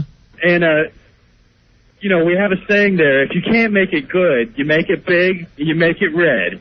And it's that simple. That's the motto of the Visual School of Arts? The School of Visual Arts, Fezzy. Whatever. Yeah. All right, then Fezzy and I are going to do a big, giant painting, but it's all going to be red. Then billboards should be moved into every museum in the country. If bigger's better. All right, thank you, Tyler. Tyler Durden. Here is Dennis. He says he's an artist, and he can help us out. Tyler, you're on Ron and Fez. Hi, guys. How you doing? Hey, Dennis. Good evening. I think the first thing you have to understand about abstract art was that it was in response all through the history of art up until that point. Art was always sort of like good depicting. Well, you could argue that, and I would argue a lot of modern art is not good. But up until that point, it was depicting something, a figure, a landscape. And when the abstract artists came around, they said, well, what about just taking just looking at something and finding it beautiful, and not having, just in terms of color, paint, movement, and not having it to have the excuse of having it to represent something. I guarantee you that came from the people that can't draw. Well, you know what? A lot of people who I know went into doing a lot of abstract work. They don't necessarily draw that well. And then can I do it? Yes. Would people buy my stuff if I did this? If you did it that well, I mean, I think you definitely. Part of it, I think, is you might not have a lot of experience with modern art. I mean, I think I can pick it up pretty quick. Dennis, today one thing that we looked at was, I think it was like a series of 4 paintings, and they were just different colored squares. Well, there was a red square inside a blue square. The next one was a green square inside a yellow. The first time he drinks it, I mean, some stuff is an acquired taste. Some stuff is not good, and in my opinion, everyone's pretending that it is. Now, just tell me why this would be good. There is one painting over there that's just white, nothing else on it. Yeah. Another one that's just black. Well, really, really modern art, I mean, talking about the 50s on, a lot of it became, in my opinion, to its detriment, became about shocking people, doing something new, covering a canvas. I'll say, Dennis, I'll say this. I wasn't that shocked. I was kind of amused a little bit. Well, first of all, I think you have to understand that at the time, painting was a much more important. I mean, the average person walking around society today doesn't know who the current names are in art. I'll say this though: everybody knows who Bob Ross is, right? Who paints those little things on PBS, those little trees. Yeah. In the 40s and 50s, if you said the name Picasso, a person may not have understood what he was doing, but the average person, I think, had an understanding that whatever Picasso was doing, it was somehow important to culture. You know what, Dennis? I don't even have a problem with Picasso, because there you see a face, you see a breast, it's weird looking, but at least it's something. It's not just squiggles or solid colors on a canvas. I think there's two separate issues here. I think abstract art as an art form is valid, because you can say, well, I can enjoy, it's just a visual feast. It's not something necessarily that you need to interpret like a visual feast, Fizzy. Yeah, it's just something that you enjoy, like music without classical music doesn't necessarily have words. All right, hold on, Dennis. If you like red, you'll really love this one. Well, Adam has. All right, hold on, Dennis. Here's the important news. Adam has drank half a gallon of milk in 10 minutes. How you feeling, Adam? Oh boy. That's performance art. You're cheesing up, aren't you? That's all right. I'll make it. Adam, so let me just ask you this, Adam. I don't mean to get you off topic. Sorry, Dennis. When you drink the gallon of milk, you keep it down? For the most part. After about half an hour, there's nothing you can do. But that's performance art, see? Yeah, that's performance art. Give me a big canvas. I'll make you the nicest painting you've ever seen. I'll tell you what, it'll end up in that Met. All right, thank you. A lot of people say things like that, like if I could do that, but then who does? Not many people really do. Well, yeah, but how do you get let in? That's the problem. It's really not that hard. You get your work together and you go show it to galleries. Well, that's what I'm going to do. I'm going to get my work together. Important collectors. Yeah, I want to get in the MoMA. The thing is, important collectors collect your work. Wealthy people, and then they donate your work into museums. The only way to compete, Ronnie, is we're going to have to rent a garage and get you a bigger canvas than Pollock had. A lot of people do that. I don't know if I can afford all that paint. It's a lot of money. Plus, I might get some other people to help me. All right, thanks. All right, Wonderboy, you say painted by group. You study art? Yeah, I was an art major in school. You're an art major. I had been, yeah.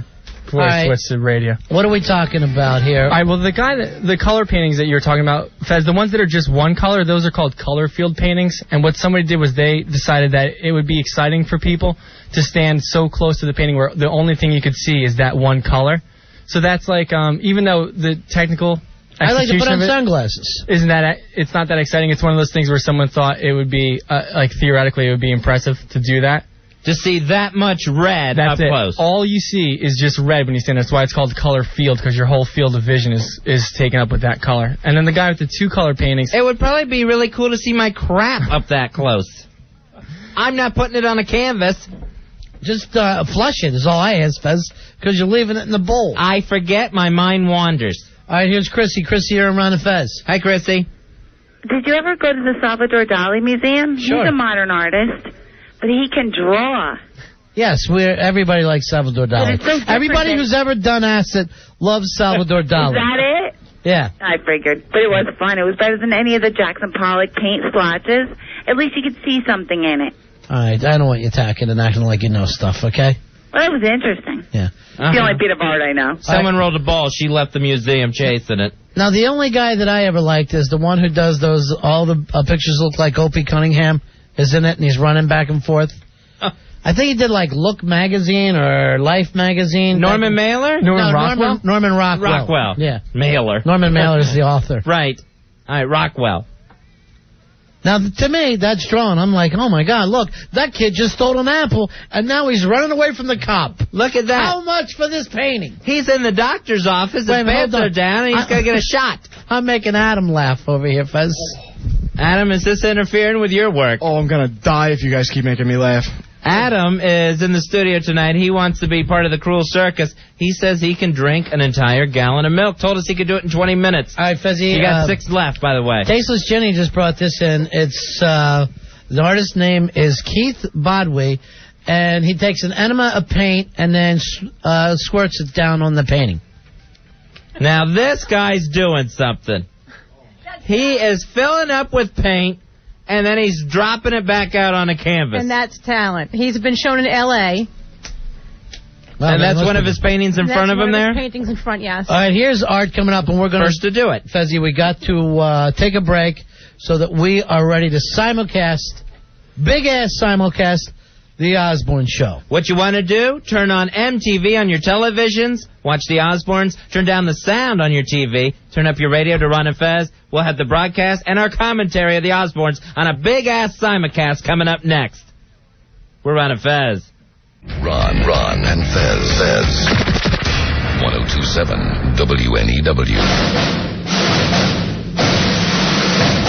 Ladies and gentlemen, it's time for a big-ass simulcast. We're Ron and Fez giving you a big-ass simulcast. It's the Osbournes on MTV.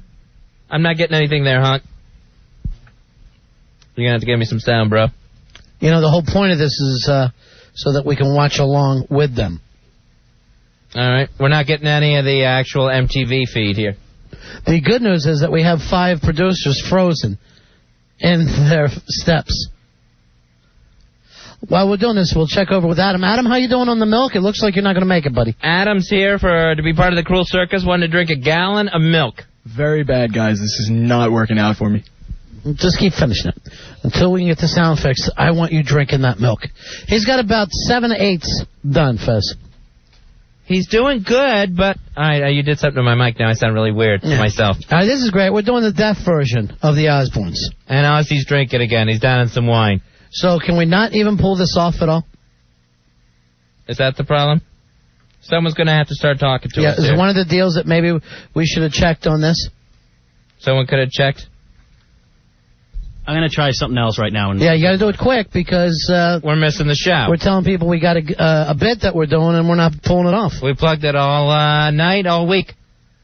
And Kelly... and Ozzy's yelling at Jack, who looks great in a wife beater. And he just popped the teat out, so that's always nice. He just popped the breast out. We finally seen teat.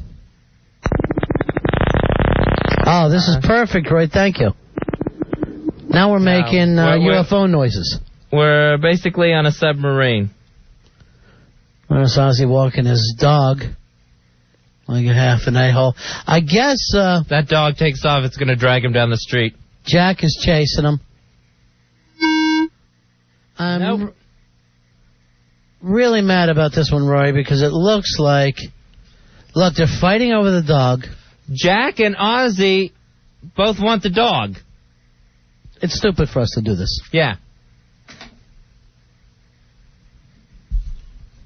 Now, is Ozzy effed up? Is that the deal?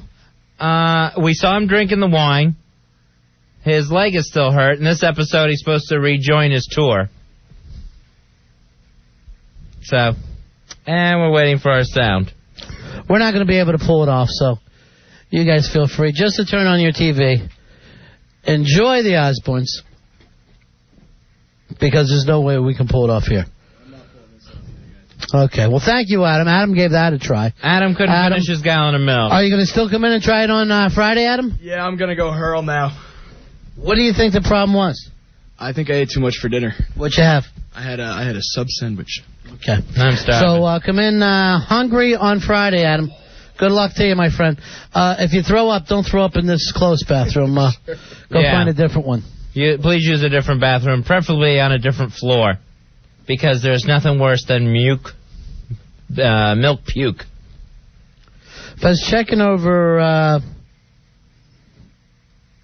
right, people are going, can you put on the closed captions and then pretend to be the different voices?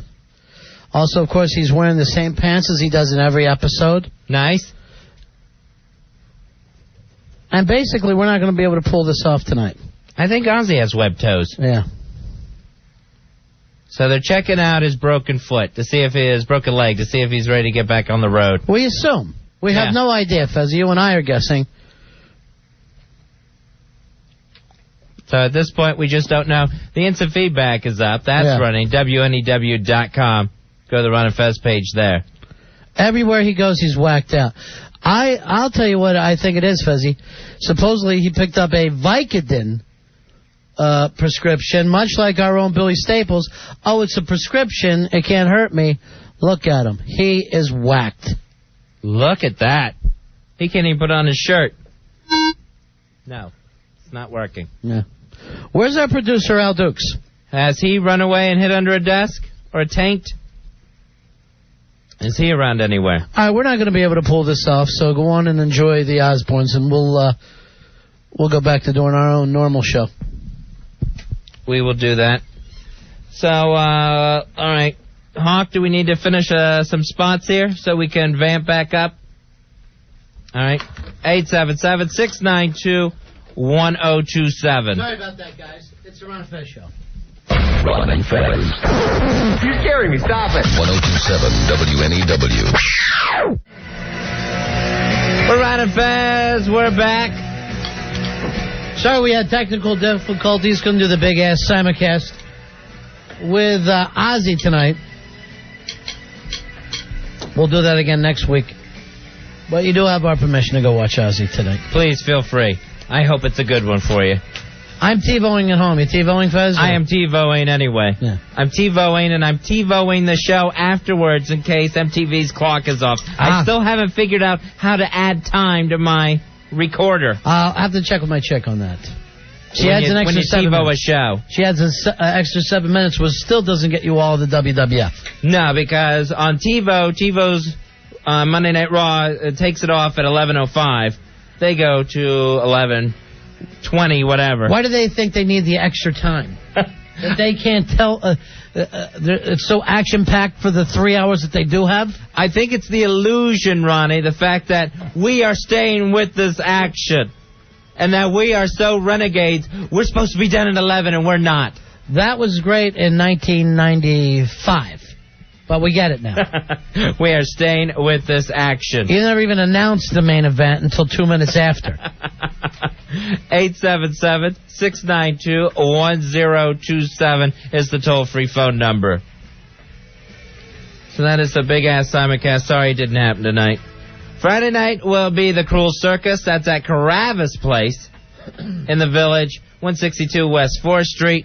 Someone's winning a trip for two to Iceland. Now, we believe we've gotten everybody out there. We've taken care of all the RonFez.net people, Roy. There's no problem there? Yep, we took care of everyone. Nobody's going to have their feelings hurt? Nope. Okay, good.